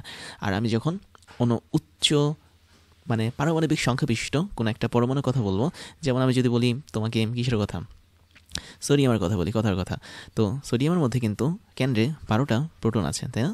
12টা প্রোটন আছে। আর এই 12টা প্রোটনের জন্য সোডিয়াম পরমাণুর প্রথম যে কক্ষপথের ইলেকট্রন থাকবে, দ্যাট মিনস কে কক্ষপথে যে ইলেকট্রনটা থাকবে, এই কক্ষপথের ইলেকট্রনের অবস্থা খারাপ হয়ে যাবে। কেননা 12টা প্রোটনের জন্য জেডের সংখ্যা কি বেশি, তার মানে জেডের সংখ্যা বেশি হলে কি হবে? 12টা প্রোটনের গতিশক্তিও বেশি হবে। তো ওই গতিশক্তিটা কেন হবে? যাতে ওই 12টা প্রোটন মিলে আমাদের কে শেলের মধ্যে থাকা ইলেকট্রনকে তার নিচের দিকে টেনে নিয়ে না আসতে পারে। এবং সেম কনসেপ্টটা কিন্তু তোমরা সৌরজগতে সূর্যের সাথেও খাটাতে পারো। কেননা আমরা জানি যে সূর্যের খুব কাছাকাছি যে সমস্ত গ্রহগুলো থাকে সেগুলো কিন্তু খুব দ্রুত গতিতে ঘোরে। যদি তারা খুব দ্রুত গতিতে না ঘুরতো তাহলে কিন্তু তারা সূর্যের মধ্যে মিশে যেত বা সূর্যের মধ্যে পতিত হতো। ঠিক একইভাবে সৌরজগতের সবচেয়ে দূরের গ্রহগুলো যেগুলো, সেগুলো সূর্য থেকে অনেক দূরে থাকে। তার মানে সূর্য অতটা বেশি তাদের উপর ইফেক্ট ফেলতে পারে না। তার মানে ওই সমস্ত গ্রহের জন্য এই যে আর দেখতে পাচ্ছি, এই আর এর মানটা হচ্ছে আমাদের কি বেশি। আর আর এর মান বেশি হলে কি হবে? গতিশক্তি কমে যাবে। তার মানে সৌরজগতের ওই সমস্ত গ্রহগুলো খুব ধীরে ধীরে ঘুরে। এই জন্য দেখবা আমাদের পৃথিবীতে এক বছরে যে কয়টা দিন হয়, নেপচুন বা ইউরেনাস ওই সমস্ত গ্রহতে কিন্তু এক বছরে অনেক অনেক সময় চলে যায়। তার মানে টোটাল সূর্যকে পার করতে তাদের মোটামুটি 250-260 বছর এরকম লাগে, আর আমাদের লাগে মাত্র 1 বছর। তারপরে মিস্টার বোর সাহেব যেটা করেছেন সেটা হচ্ছে ইলেকট্রনের কৌণিক ভরবেগ সম্পর্কে একটা ভালো আইডিয়া বা ধারণা তৈরি করেছিলেন। তো কীরকম আইডিয়াটা তৈরি করেছিলেন খেয়াল করে দেখো। আমাদের এখানে একটা পরমাণু দেখতে পাচ্ছি আমরা, এবং পরমাণুর মাঝখানে হচ্ছে নিউক্লিয়াস, এবং নিউক্লিয়াসের চারপাশে কিন্তু আমাদের ইলেকট্রন যে কোনো কক্ষপথে ঘুরতে পারে। এবং ইলেকট্রন তুমি দেখতে পাচ্ছ নির্দিষ্ট 4টা কক্ষপথে এখন ঘুরছে। প্রথমটা হচ্ছে 1 এখানে দেওয়া, তারপরটা হচ্ছে 2, তারপরটা হচ্ছে 3 নম্বর কক্ষপথ, এবং ফাইনালি হচ্ছে আমাদের 4 নম্বর কক্ষপথ। তো এই 4টা কক্ষপথের নাম কিন্তু আমরা জানি, তাই না? এখন এই যে 1 আর 2 কক্ষপথ, এর মাঝে কিন্তু আমরা একটা গ্যাপ দেখতে পাচ্ছি। দ্যাট মিনস এতটুকু জায়গা হচ্ছে একটা বিশাল গ্যাপ। আবার 2 আর 3 কক্ষপথের মাঝেও কিন্তু আমরা এরকম একটা গ্যাপ দেখতে পাচ্ছি। আবার 3 আর 4 কক্ষপথের মাঝেও কি আমরা এরকম একটা গ্যাপ দেখতে পাচ্ছি। তো এই গ্যাপগুলোর মধ্যে কি সমস্যা ছিল ইলেকট্রনের যেতে? কোনো সমস্যা তো ছিল না। বাট ইলেকট্রন এই সমস্ত কক্ষপথে যাবে না, তারা নির্দিষ্ট কিছু কক্ষপথেই চলাচল করবে, এবং তারা এমনভাবে কিছু কক্ষপথে চলাচল করবে যাতে তাদের কৌণিক ভরবেগের মান একটা নির্দিষ্ট সংখ্যার গুণিতক হয়। গুণিতক বলতে আমি বলছি হচ্ছে ওই সংখ্যাটা যেন গুণফল হয়। তার মানে আমাদের নিউক্লিয়াসের বাইরে যদি ইনফিনিটি সংখ্যক অরবিট থাকে বা কক্ষপথ থাকেও, তারপরও ইলেকট্রন কেবল সেই সমস্ত অরবিটের মধ্যে ঘোরাঘুরি করবে যে সমস্ত অরবিটের মধ্যে ইলেকট্রন তার কৌণিক ভরবেগের মান পাবে h/2π এর গুণিতকের সমান। এবং কতের গুণিতক? এটা একটা ভগ্নাংশ নয়, এরকম একটা সংখ্যা বা একটা স্বাভাবিক সংখ্যা যেটাকে আমরা n ধরতে পারি। তার মানে যখন আমাদের কৌণিক ভরবেগ বা বলা যায় অ্যাঙ্গুলার মোমেন্টাম, আমি যদি ইংলিশে লিখি am, অ্যাঙ্গুলার মোমেন্টাম হচ্ছে কৌণিক ভরবেগ, যে সমস্ত কক্ষপথের মধ্যে কৌণিক ভরবেগের মান আমাদের n মানে h/2π এর পূর্ণ সংখ্যার গুণিতক হয়। পূর্ণ সংখ্যা মানে হচ্ছে n, তার মানে এই n এর মান অবশ্যই হতে হবে 1, 2 3 4 তখন আমরা বলতে পারি ওই সমস্ত কক্ষপথে কেবল আমাদের ইলেকট্রনটা ঘোরাঘুরি করবে। এবং এখানে nটা আসলে অখণ্ড সংখ্যা বা অখণ্ড পূর্ণ সংখ্যা। তো এটাই ছিল আমাদের ইলেকট্রনের কৌণিক বেগ সম্পর্কে আমাদের বোরের যে ধারণাটা ছিল সেটা। তাহলে বোর বলেছিলেন যে এই কৌণিক বেগের মান অবশ্যই হতে হবে n × h/2π এটার সমান। তো আমরা এখন আরেকটা হিসাব দেখতে পারি, সেটা হচ্ছে এই যে এখানে কৌণিক ভরবেগ আমরা দেখতে পাচ্ছি, এটা কিভাবে বের করা যায়। দ্যাট মিনস am এটার মান কত হতে পারে। কৌণিক ভরবেগ বের করার জন্য আমরা ফিজিক্সের কাছে যাব। ফিজিক্সের কাছে মানে হচ্ছে ক্রাশ ফিজিক্সের কাছে যাব, কেননা ক্রাশ ফিজিক্সে তোমরা দেখতে পাবে অনেক ধরনের এরকম ক্যালকুলেশন করে দেওয়া আছে। তো যাই হোক, আমরা এখন ক্রাশ ফিজিক্স থেকে না গিয়ে ক্রাশ কেমিস্ট্রির কাছে চলে আসি, আমাদের বইয়ের কাছে চলে আসি। তো ক্রাশ কেমিস্ট্রি অনুসারে আমি যদি বলি, আমাদের অ্যাঙ্গুলার মোমেন্টাম বা কৌণিক ভরবেগ হিসাব করা হয় মোটামুটি এভাবে। দ্যাট মিনস এটাকে এল দ্বারা প্রকাশ করা হয়। এল হচ্ছে একটা ভেক্টর, কৌণিক ভরবেগ নিজেই হচ্ছে এল, এবং এটা মানে হচ্ছে আমাদের ব্যাসার্ধ ভেক্টর যেটা, ওটাকে আমি যদি রৈখিক ভরবেগ দিয়ে গুণ করি তাহলে যা পাবো সেই ভেক্টর গুণফলটাই হচ্ছে কি আমাদের কৌণিক ভরবেগ। তাহলে আমরা বলতে পারি এখানে ভেক্টর গুণফল মানে হচ্ছে কি, মানে হচ্ছে দুইটা জিনিসের মান বসবে। আচ্ছা, আমি এখানে আরেকটা জিনিস বসাই, পি এর মানটা বসাই। পি মানে কি, পি মানে হচ্ছে m × v, আর ভি এর উপর কি বসে, অবশ্যই ভেক্টর সাইন বসে। এখন আমি যদি এই এমটাকে পেছনে নিয়ে আসি, এম যেহেতু স্কেলার, কারণ ভর কি কোনো ভেক্টর না, তার মানে এখানে থাকছে হচ্ছে r × v। তাহলে r × v এর মধ্যে কিন্তু আমাদের আসল কাজটা এখন হবে। তাহলে m × এখানে ক্রস গুণফলের নিয়ম হচ্ছে কি r × v করতে হবে, তারপর হচ্ছে তাদের মাঝে সাইন হবে এবং সাইনের পর থিতা বসবে। তো এটা হচ্ছে আমাদের কৌণিক ভরবেগ বের করার সিস্টেম যে কোনো ঘূর্ণশীল বস্তুর ক্ষেত্রে। বাট আমরা যদি ইলেকট্রনের কথা বলি, খেয়াল করে দেখো, আমাদের ইলেকট্রনটা যখন এই জায়গাটাতে ছিল তখন কিন্তু সে একটা নির্দিষ্ট রৈখিক বেগে যাত্রা করছিল, এবং রৈখিক বেগটা অবশ্যই লম্ব বরাবর কাজ করছে, তাই না? আমি লম্ব ধরতে পারি আর কি, যেহেতু কোনো একটা ঘূর্ণনশীল পথে যাত্রা করা কোনো একটা কণা ওই ঘূর্ণনশীল পথের স্পর্শক বরাবর তার রৈখিক বেগটা কাজ করে। তো এইটা হচ্ছে আমাদের মোটামুটি একটা রৈখিক বেগ।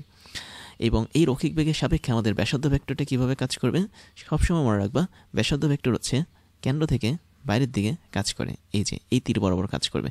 তার মানে ব্যাসার্ধ ভেক্টরটাকে তুমি যদি বাইরে বর্ধিত করো তখন সেটা কি হবে, সেটা তখন ঠিক এই দিক বরাবর কাজ করবে। তাহলে আমি একটু ছোট্টভাবে দেখিয়ে দিই, এটা হচ্ছে আমাদের ব্যাসার্ধ ভেক্টরের দিক। তাই যদি হয় তাহলে এই ব্যাসার্ধ ভেক্টরটা হচ্ছে আর, আর আমাদের বেগটা হচ্ছে স্পর্শক বরাবর, সেটা হচ্ছে ভি। তাহলে আর আর ভি এর মাঝে তুমি দেখতে পাচ্ছ এক্স্যাক্ট 90 ডিগ্রি কাজ করে। তার মানে আমরা বলতে পারি আর ও ভি এর মধ্যবর্তী কোণ হচ্ছে থিতা, এবং থিতার মানটা কত, অবশ্যই 90 ডিগ্রি। আর তোমরা জানো সাইন 90 ডিগ্রির মান কত, 0। আসলে কি 0? ভালো করে চেক করে দেখবে, সাইন 90 ডিগ্রির মান হচ্ছে 1। তাহলে 1 এর সাথে আমি যদি এমভিআর গুণ করি তাহলে এমভিআরই হবে। ফাইনালি আমরা বুঝতে পারলাম যে ইলেকট্রনের জন্য কৌণিক ভরবেগের মান হচ্ছে কি এমভিআর। তো আপাতত আমরা বলতে পারি কি এমভিআর মানে হচ্ছে ইলেকট্রনের কৌণিক ভরবেগ, তার মানে হচ্ছে কি h/2π। এখন কথা হচ্ছে এইচ আসলে কি, এইচ হচ্ছে আমাদের প্ল্যাঙ্কের কনস্ট্যান্ট বা প্ল্যাঙ্কের ধ্রুবক। যেহেতু আমাদের বোর সাহেব তিনি ম্যাক্স প্ল্যাঙ্কের কোয়ান্টাম তত্ত্বটাকে কাজে লাগিয়ে তার এই পরমাণু মডেলটা তৈরি করেছেন, তার মানে এই ম্যাক্স প্ল্যাঙ্কের থেকে এই এইচকে তিনি অবশ্যই নেবেন, তাই না? তাহলে এইচ হচ্ছে আমাদের একটা প্ল্যাঙ্কের ধ্রুবক, এবং এই প্ল্যাঙ্কের ধ্রুবকের একটা মান আছে, সেটা হচ্ছে কি h = কত হয় এটা আমি ভুলে গেছি, 6.623 মনে হয়, 26 না 23 না 26 হবে, ইন্টু 10 ইনভার্স কত দিব, 34 দিই, সবচেয়ে ভালো হিসাব। এবং এটার ইউনিট হচ্ছে জুল সেকেন্ড। তার মানে তোমরা দেখতেই পাচ্ছ যে প্ল্যাঙ্কের ধ্রুবক নিয়ে কিন্তু আমি অলরেডি বলেছি, বা ক্লাসটা তোমাদেরকে নিয়েছি ম্যাক্স প্ল্যাঙ্কের যে থিওরি ছিল সেখানে, এবং তোমরা দেখতে যে প্ল্যাঙ্কের ধ্রুবকের একটা সূত্র ছিল del E ইন্টু হচ্ছে del T, এটা তোমরা দেখে নিও, আগের ক্লাসে আছে। তো এনার্জি এবং টাইম এটার যে গুণফল সেটা হচ্ছে কি প্ল্যাঙ্কের ধ্রুবক। তো প্ল্যাঙ্কের ধ্রুবকের এটা হচ্ছে একটা একক, মানে হচ্ছে মান, এবং তোমরা চাইলে এটাকে অন্যভাবে আরেকটা মানও লিখতে পারো। তো আমি প্ল্যাঙ্কের ধ্রুবকের আরেকটা মান লিখে দিচ্ছি। সেটার জন্য আমরা শক্তির ইউনিট হিসেবে জুল ইউজ না করে আর্গ ইউজ করব। তাহলে 6.26 ইন্টু কত হবে 10 ইনভার্স। আচ্ছা, আর্ক যদি ইউজ করি আর্কটা হচ্ছে আমাদের কমিয়ে দিবে, দ্যাট মিনস 10 ইনভার্স 27 হবে।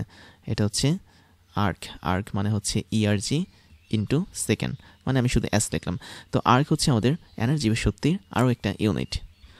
আর তোমরা সবাই মোটামুটি জানো যে 1 জুল আসলে কত আর্ক হয়। 1 জুল হচ্ছে আমাদের 10⁻⁷ আর্ক হয়। ERG। তো এই সম্পর্কটা থেকে আমরা চাইলে এরকম একটা সম্পর্ক তৈরি করতে পারি। তো এটাতে গেল হচ্ছে আমাদের কৌণিক ভরবেগের সূত্র, তাই না? তো কোনো একটা ইলেকট্রন যখন কোনো একটা কক্ষপথে ঘুরতে থাকবে তখন অবশ্যই সে সেরকমই কক্ষপথে ঘুরবে যে সমস্ত কক্ষপথের মধ্যে n এর মানটা হচ্ছে আমাদের অখণ্ড পূর্ণ সংখ্যা। অখণ্ড মানে হচ্ছে কি ভগ্নাংশ নয়, পূর্ণ সংখ্যা মানে 1 2 3 4 এরকম। এবং ওই অখণ্ড পূর্ণ সংখ্যার গুণিতক হবে কার গুণিতক? h/2π। এটার সাথে যদি আমি n গুণ করি তাহলে এই nটা হতে হবে অবশ্যই কি অখণ্ড পূর্ণ সংখ্যা। তো যদিও সমস্ত কক্ষপথের অ্যাঙ্গুলার মোমেন্টাম বা কণিক ভরবেগ যদি হয় আমাদের এই টোটালটার সমান, দ্যাট মিনস এটা গুণন হচ্ছে এটা, তবে আমাদের ওই সমস্ত কক্ষপথের মধ্যে দিয়ে ইলেকট্রনটা ঘোরাঘুরি করবে। এখন এই যে আমরা এই সূত্রটা দেখলাম ইলেকট্রনের কণিক ভরবেগের মান, এই মানটাকে কিন্তু আমরা ইচ্ছে করলে অন্যভাবেও নিয়ে আসতে পারি। কীভাবে নিয়ে আসতে পারি তাহলে চলো আমরা সেটা একটু দেখে ফেলি এই স্লাইডে।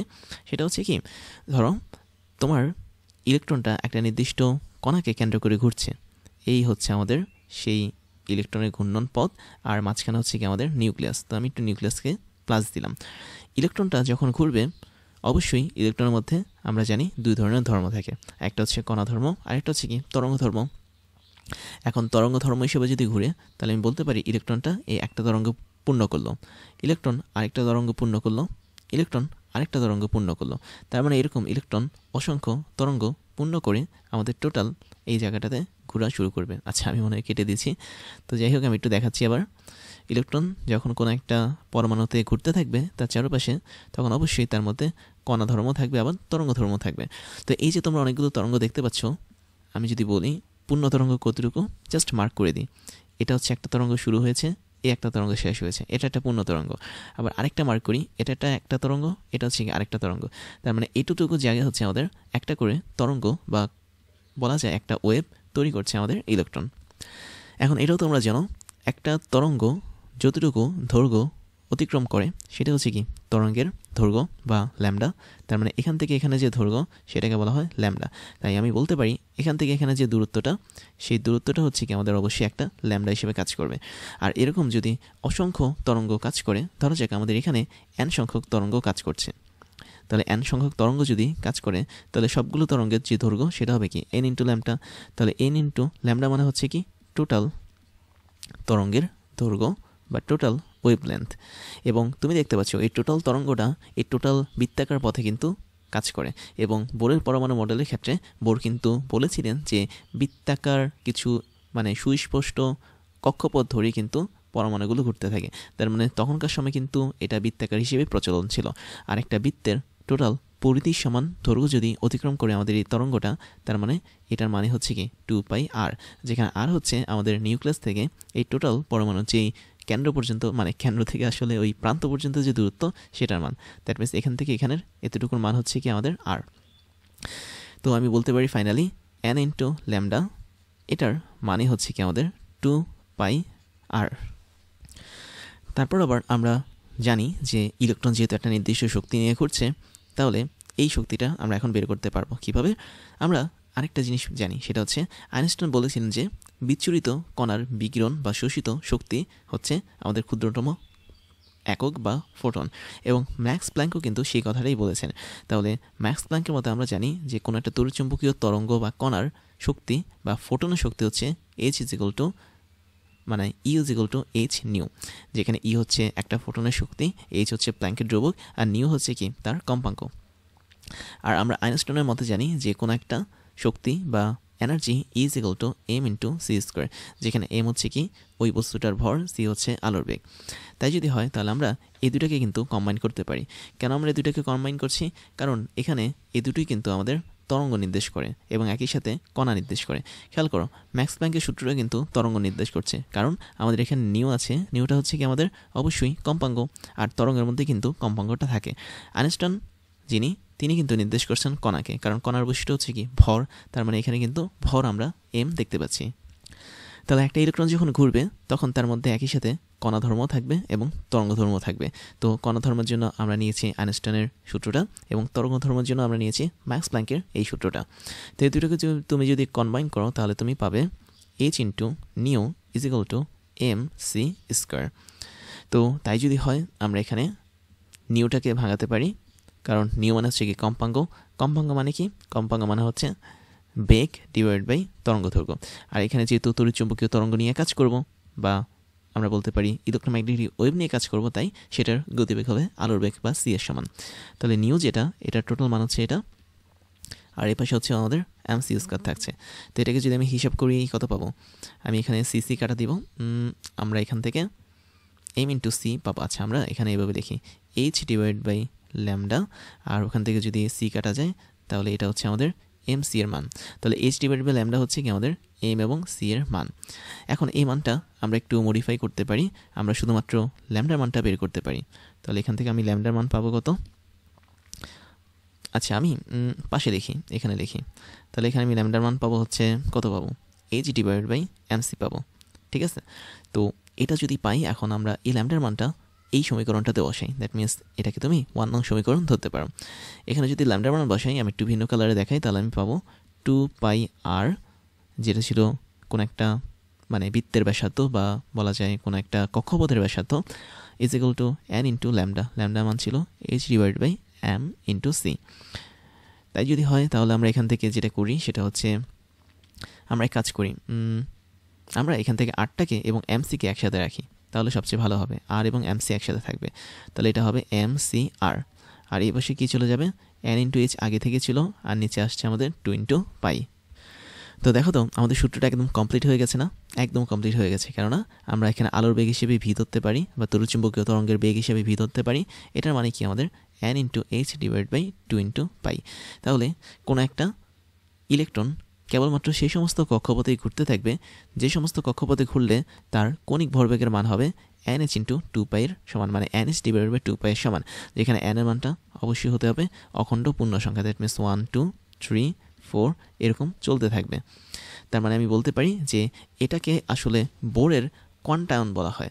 কোয়ান্টায়ন বিষয়টা হচ্ছে কি, যে এই যে এখানে দেখতে পাচ্ছি আমরা নির্দিষ্ট কণিক ভরবেগ ছিল বা অ্যাঙ্গুলার মোমেন্টাম ছিল এম, এটার মানটা যেন তেন হতে পারে না, বা এটার মধ্যে কোনো কন্টিনিউয়াস মান আসতে পারে না। কেননা তুমি যখন n into h divide by 2 pi দিচ্ছ, এর অনেকগুলো মান আসে। একটা মান আসে কি, এন এর মান যদি 1 হয় মান আসবে h divide by 2 pi, n এর মান যদি 2 হয় তাহলে উপরের 2 নিচে 2 কাটা, তাহলে এইচ ডিভাইড বাই পাই আসবে। এন এর মান যদি 3 হয় আমাদের এখানে আসবে 3h ডিভাইড বাই 2 পাই। এই যে এখানে দেখতে পাচ্ছি এখান থেকে এখানের যে মান, এর মাঝে কিন্তু অবশ্যই একটা গ্যাপ আছে, বাট এই গ্যাপটা কিন্তু কখনোই মেনটেন করবে না যদি আমাদের ইলেকট্রনের কণিক গতিবেগ বা ভরবেগের কথা যদি বলি। তাহলে ইলেকট্রনের ভরবেগটা অবশ্যই এই গ্যাপের মধ্যে বসবে না, একদম এক্সাক্ট এই মানগুলো হিসেবে বসবে। তো আমি বলতে পারি ইলেকট্রনের যেই ভরবেগটা ছিল কণিক ভরবেগ, এটা আসলে একটা কি বলবো যে ডিসক্রিট ভ্যালু, বা বলা যায় একটা বিচ্ছিন্ন ভ্যালু, কোনো নিরবিচ্ছিন্ন বা কন্টিনিউয়াস ভ্যালু না। তার মানে 1 আর 2 এর মাঝে যে কোটি কোটি সংখ্যা আছে, কোনো সংখ্যা এটা বসাবে না, এটা এক্সের বসাবো হচ্ছে এন এর মান 1 আর 2 এর মধ্যে যতটুকু পরিমাণ কণিক ভরবেগ পাওয়া যায় ঠিক সেই মানটা হিসেবে। তো এই ঘটনাটাকে বলা হয় বোরের কোয়ান্টাইজেশন ঘটনা বা কোয়ান্টায়ন ঘটনা। কোয়ান্টায়ন মানে হচ্ছে ডিসক্রিট ভ্যালু। এখন তার মানে আমি যদি তোমার হাতে ধরিয়ে দিই, ধরো আমি কি ধরিয়ে দিলাম, আমি তোমার হাতে এই 3টা অপশন দেখালাম, একটা হচ্ছে এই অপশন, একটা হচ্ছে এই অপশন, একটা হচ্ছে এই অপশন। তার মানে তিনটাই কি সঠিক। বাট আমি যদি এরকম একটা উদ্ভট অপশন নিয়ে আসি, ধরা যাক আমি অপশনটা এরকম আসলাম যে 7h ডিভাইড বাই 4 পাই, এটা কি সম্ভব হবে? কি মনে হয় তোমার? আমরা একটু চেক করে দেখি এটা সম্ভব হবে কিনা। আমাদের টার্গেট হচ্ছে কি, নিচে থাকবে 2 পাই, এবং 2 এর সাথে আমরা দেখতে পাচ্ছি এক্সট্রা এখানে 2 গুণ করলে 4 হয়ে যায়, এবং উপরে আমরা দেখতে পাচ্ছি কি 7, তার মানে 7 ইন্টু এইচ থাকছে। বাট আমাদের উপরে থাকতে হবে কি n ইন্টু এইচ। তার মানে n হিসেবে আসলে কী কাজ করছে এখানে, n হিসেবে কাজ করছে এই এখানে থাকা 7 আর নিচে থাকা 2 এদের ভাগফল। তার মানে এখানে আমরা দেখতে পারি এইচ ডিভাইড বাই 2 পাই ঠিকই ছিল, বাট ওর সাথে এক্সট্রা 7 ডিভাইড বাই 2 কিন্তু গুণ হিসেবে আছে। তো আমি যদি নিচে একটু ক্লিয়ার করে লিখি তাহলে তোমরা বুঝতে পারবে যে এখানে 7/2 আলাদা গুণ হিসেবে আছে কার সাথে, এইচ ডিভাইড বাই 2 পাই এই জিনিসটার সাথে। তাই যদি হয় তাহলে এইচ ডিভাইড বাই 2 পাইয়ের সাথে কিন্তু 3.5 গুণ হিসেবে আছে, কারণ 7/2 হচ্ছে কি 3.5। তার মানে এই জিনিসটা আসলে পসিবল হবে না। তার মানে তোমাদের কিন্তু ধরা খাইয়ে দিতে পারে এরকম সুন্দর চেহারা বা খুব কি বলবো মাসুম চেহারার একটা জিনিস দিয়ে, বাট তুমি মনে করতে পারো এইচ এর সাথে যেহেতু 7 আছে, 7 মানে হচ্ছে n এর মান 7, তার মানে এটা পসিবল। আলটিমেটলি এটা কখনোই পসিবল না। তার মানে এই সমস্ত বোগাস জিনিস থেকে তোমরা সাবধানে থাকবে, কারণ এগুলো তোমাদেরকে খুব ক্ষতি করবে। তোমরা সিম্পলি যেটা দেখবে সেটা হচ্ছে h/2π, এটাকে একদম সেপারেট বা আলাদা করে ফেলবে। আলাদা করে তারপরে তোমরা মান বের করে দেখবে যে ওই মানটা পূর্ণ সংখ্যা হয়েছে কিনা বা খণ্ডিত বা ভগ্নাংশের কোনো সংখ্যা হয়েছে কিনা। যদি ভগ্নাংশের সংখ্যা হয় তাহলে টোটালি ওটা বাদ হয়ে যাবে। আমাদের তারপরে যে মতবাদটা আছে বোর সাহেবের, সেটা হচ্ছে ইলেকট্রনের শক্তি শোষণ এবং বিকিরণ সম্পর্কে ধারণা। তার মানে ইলেকট্রন যখন কোনো একটা পরমাণুতে ঘুরতে থাকে, আমরা তো বলেছিলাম যে স্থির কক্ষপথ বা সুস্থির কক্ষপথে থাকা অবস্থায় কিন্তু ইলেকট্রন কখনোই শক্তি শোষণও করবে না এবং শক্তি বিকিরণও করবে না। এর একটাই কারণ হচ্ছে কি, কারণ হচ্ছে ইলেকট্রন তখন অলরেডি এক্সাইটেড অবস্থা থাকে, কারণ তার মধ্যে একটা মিনিমাম লেভেলে শক্তি থাকে ঘোরাঘুরি করার জন্য।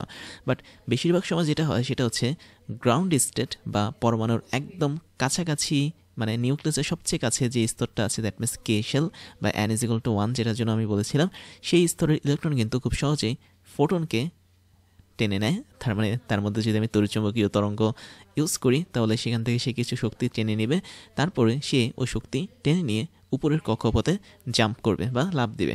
বিষয়টা কীরকম তো আমরা একটু দেখি। খেয়াল করে দেখো, আমাদের এখানে কিন্তু দুটো ঘটনা দেখানো আছে।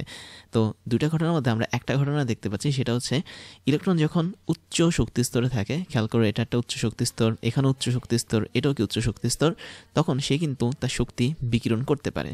এবং শক্তি বিকিরণ মানে হচ্ছে কি, সে তার শরীরের থেকে শক্তিটা ছেড়ে দেয় এবং এই শক্তিটা তখন একটা তড়িৎচুম্বকীয় তরঙ্গ হিসেবে চলে যায়। তোমরা দেখতে পাচ্ছ এখানে একটা তড়িৎচুম্বকীয় তরঙ্গ, আরেকটা তরঙ্গ, আরেকটা তরঙ্গ, এবং ফাইনালি ইলেকট্রনটা নিচের কক্ষপথে বা নিচের শক্তি স্তরে চলে আসে। আর আমরা এখানে দেখতে পাচ্ছি নিচের কক্ষপথ বা শক্তি স্তর হিসেবে এখানে n=1 দেখানো হয়েছে। তার মানে বোরের এই মতবাদটা হচ্ছে এরকম যে ইলেকট্রন একটা নির্দিষ্ট কক্ষপথে থাকা অবস্থায় যদি কখনো শক্তি শোষণ করে তাহলে সে উপরের কক্ষপথে চলে যাবে, আর যদি শক্তি বিকিরণ করে তাহলে সে নিচের কক্ষপথে চলে আসবে। তো এখানে শুধুমাত্র একটাই দেখানো হয়েছে যে ইলেকট্রনগুলো শক্তি বিকিরণ করে নিচের কক্ষপথে চলে এসেছে। বাট যদি কখনো শক্তি শোষণ করতো তাহলে কি হতো, ধরো আমাদের 1 নম্বর শেলের মধ্যে একটা ইলেকট্রন বসে আছে, আমি ওকে বাইরে থেকে কিছু তড়িৎচুম্বকীয় তরঙ্গ অ্যাপ্লাই করলাম, এবং তড়িৎচুম্বকীয় তরঙ্গ মানে হচ্ছে কি, এখানে ফোটন থাকবে বা অনেকগুলো ফোটন থাকবে। তাহলে ফোটনগুলোকে আমরা কি দিয়ে লিখতে পারি, PHOTON, ফোটন বা কোয়ান্টা বা শক্তির মানে একক বা বলা যায় প্যাকেট। তখন এই যে এখানে ইলেকট্রনটা বসে আছে, ভালোভাবে মনে রাখবে, এ কেবল মাত্র একটা ফোটন গ্রহণ করবে। আমি 1p দেখাচ্ছি, 1p মানে কিন্তু একটা প্রোটন না, এটা কিন্তু একটা ফোটন। তো এই ইলেকট্রনটা একটা ফোটন কণা নিজেদের মধ্যে নিবে, মানে নিজের শরীরে নিবে, নেওয়ার পর সে এনার্জাইজড হবে বা শক্তি হবে তার শরীরে। ওই শক্তি দিয়ে সে উপরের কক্ষপথে লাফ দিবে, দ্যাট মিনস এই জায়গাটাতে সে লাফ দিবে। তো এখানে তখন ইলেকট্রনটার অবস্থান। তাহলে এটা তোমাদের মনে রাখতে হবে, যখন ইলেকট্রনের উপর যখন কোনো তড়িৎচুম্বকীয় তরঙ্গ ফেলা হয়, ইলেকট্রন আসলে একটা একটা করে ফোটনের শক্তিটা নেয়, তারপরে সে জাম্প করে উপরের শক্তি স্তরে। এখন তুমি যদি এই জায়গাটাতে থাকা অবস্থায় বাইরে থেকে আরও একটা তড়িৎচুম্বকীয় তরঙ্গ অ্যাপ্লাই করো, দ্যাট মিনস এখানে আমি আরেকটা তড়িৎচুম্বকীয় তরঙ্গ দিলাম এই ইলেকট্রনটা তখন কি করবে, সে তখন আরও একটা ধাপ উপরে উঠবে, দ্যাট মিনস এই কক্ষপথে চলে যাবে। অথবা আরেকটা কাজ হতে পারে, সেটা হচ্ছে সে এই কক্ষপথে না গিয়ে একদম বাইরের এখানে এই কক্ষপথেও যেতে পারে। তার মানে এটা আসলে নির্ভর করছে একটা ফোটনের শক্তি কতটুকু। তুমি যদি একটা ফোটনের শক্তি কম দাও বা সেরকম কোনো যদি ইলেকট্রোম্যাগনেটিক ওয়েভ বা তড়িৎচুম্বকীয় তরঙ্গ অ্যাপ্লাই করো, তখন ইলেকট্রনটা কেবলমাত্র একটা কক্ষপথেই পার হবে। বাট তুমি যদি হাই এনার্জির বা বলা যায় হাই এনার্জির কোনো ইলেকট্রোম্যাগনেটিক ওয়েভ অ্যাপ্লাই করো এই ইলেকট্রনের উপর, সে কেবলমাত্র এরকম একটা ফোটনই গ্রহণ করে সে জাম্প দিবে, এমন জোরে একটা লাফ দিবে যেন সে মাঝখানে এই স্তরটাকে পার হয়ে যায়, অথবা আরও দূরেও সে যেতে পারে, এরকম দূরবর্তী কোনো স্তরও বা শক্তি স্তরও সে যেতে পারে। তো এই ধরনের ঘটনাটাকে বলা হয় অ্যাটমিক এক্সাইটেশন, বা বলা যায় কোনো একটা ইলেকট্রনকে উত্তেজিত করা বা এক্সাইটেড করা। আর এটার বিপরীত ঘটনাই ঘটতে পারে যেটাকে বলা হয় ডি এক্সাইটেশন, যেটা তোমরা এখানে অলরেডি দেখছো। তার মানে যখন তোমরা দেখতে পাচ্ছ, আমি যদি একটু মার্ক করি, এটাই হচ্ছে আমাদের সেই ইলেকট্রনটা, একদম লাস্ট কক্ষপথে বসে আছে। এখন এই ইলেকট্রনটার শখ হলো যে সে তার শরীরে থাকা এতগুলো এনার্জি বা শক্তিকে রাখবে না, সেগুলোকে বিকিরণ করে নিচে চলে যাবে। তাহলে সে তাই করতে পারে। তোমরা দেখতে পাচ্ছ এখানে কিছু তড়িৎচুম্বকীয় তরঙ্গ সে বিকিরণ করছে। এখন মজার কথা হচ্ছে, এই যে বিকিরণটা করছে, এই বিকিরণ করার সময় সে কিন্তু আর তখন একটা ফোটনকে বিকিরণ করে না, কেননা ইলেকট্রন যখন শক্তি বিকিরণ করে সেটা একটা তড়িৎচুম্বকীয় তরঙ্গ হিসেবে বিকিরণ করে এবং সেই তড়িৎচুম্বকীয় তরঙ্গতে মোর দ্যান 1 ফোটন থাকে, তার মানে একের বেশি ফোটন থাকে। তাহলে বিষয়টা খুবই ইন্টারেস্টিং যে ইলেকট্রন যখন শক্তি গ্রহণ করবে তখন সে কেবলমাত্র একটা ফোটন থেকে শক্তি গ্রহণ করে উপরে শক্তি স্তরে উঠবে, বাট যখন সে শক্তিটা বিকিরণ করবে তখন সে কিন্তু মোর দ্যান 1, দ্যাট মিনস একের বেশি ফোটন বিকিরণ করবে তার শক্তি হিসেবে। তাহলে এই ধারণ ইন্টারেস্টিং পার্টটা তোমরা দেখতে পারো। আর আরেকটা বিষয় হচ্ছে কি, আমি ইলেকট্রনকে যত শক্তি দেব সে কিন্তু তত উপরে উঠবে বা তত উপরে শক্তি স্তরে উঠবে। আর ইলেকট্রন থেকে আমরা যখন শক্তিটাকে নিব সে যত উপরে শক্তি স্তরে থাকবে সে তত বেশি শক্তি কিন্তু নির্গমন করবে। যেমন তোমরা দেখতে পাচ্ছ ইলেকট্রনের শক্তি কখন বেশি কখন কম হয়। আমি বলেছিলাম তোমরা একটা সম্পর্ক হয়তো দেখে থাকবে, সেটা হচ্ছে তড়িৎচুম্বকীয় তরঙ্গের জন্য যে ফোটন আছে সেই ফোটনের শক্তিটা কার সমানুপাতিক, অবশ্যই কম্পাঙ্ক বা নিউয়ের সমানুপাতিক। এবং তোমরা তাই দেখতে পাচ্ছ আমি যদি এটাকে এ নামক ইলেকট্রন ধরি, এটাকে আমি যদি বি নামক ইলেকট্রন ধরি, আর এই জায়গাটাতে এটাকে যদি আমি সি নামক ইলেকট্রন ধরি, তাহলে দেখতে পাবে এ নামক ইলেকট্রন সেটা একদম উপরের শক্তি স্তর আছে, দ্যাট মিনস n=5, অনেক দূরে আছে, তাই ওর শক্তি অনেক বেশি। এবং সে যখন বিকিরণ করবে তখন তার ফ্রিকোয়েন্সি বা কম্পাঙ্ক কী হবে, বেশি হবে। এবং তোমরা দেখতে পাচ্ছ এখানে খুব ঘন ঘন একটা কম্পাঙ্ক দেখানো হচ্ছে। তার মানে যে জিনিসটার কম্পাঙ্ক অনেক ঘন বা জিনিসটার ওয়েভ বা তরঙ্গ যত ঘন তার শক্তিও তত বেশি। বি কম্পাঙ্ক মানে বি ইলেকট্রনটার দিকে তাকাও, এটা যখন শক্তি বিকিরণ করে তড়িৎচুম্বকীয় তরঙ্গ হিসেবে তার কম্পাঙ্ক কিন্তু একটু কমেছে। তার মানে যেহেতু বিটা হচ্ছে 4 নম্বর শেলে বসে আছে তাই তার শক্তি কম, তাই সে খুব কম পরিমাণ শক্তি বিকিরণ করেছে।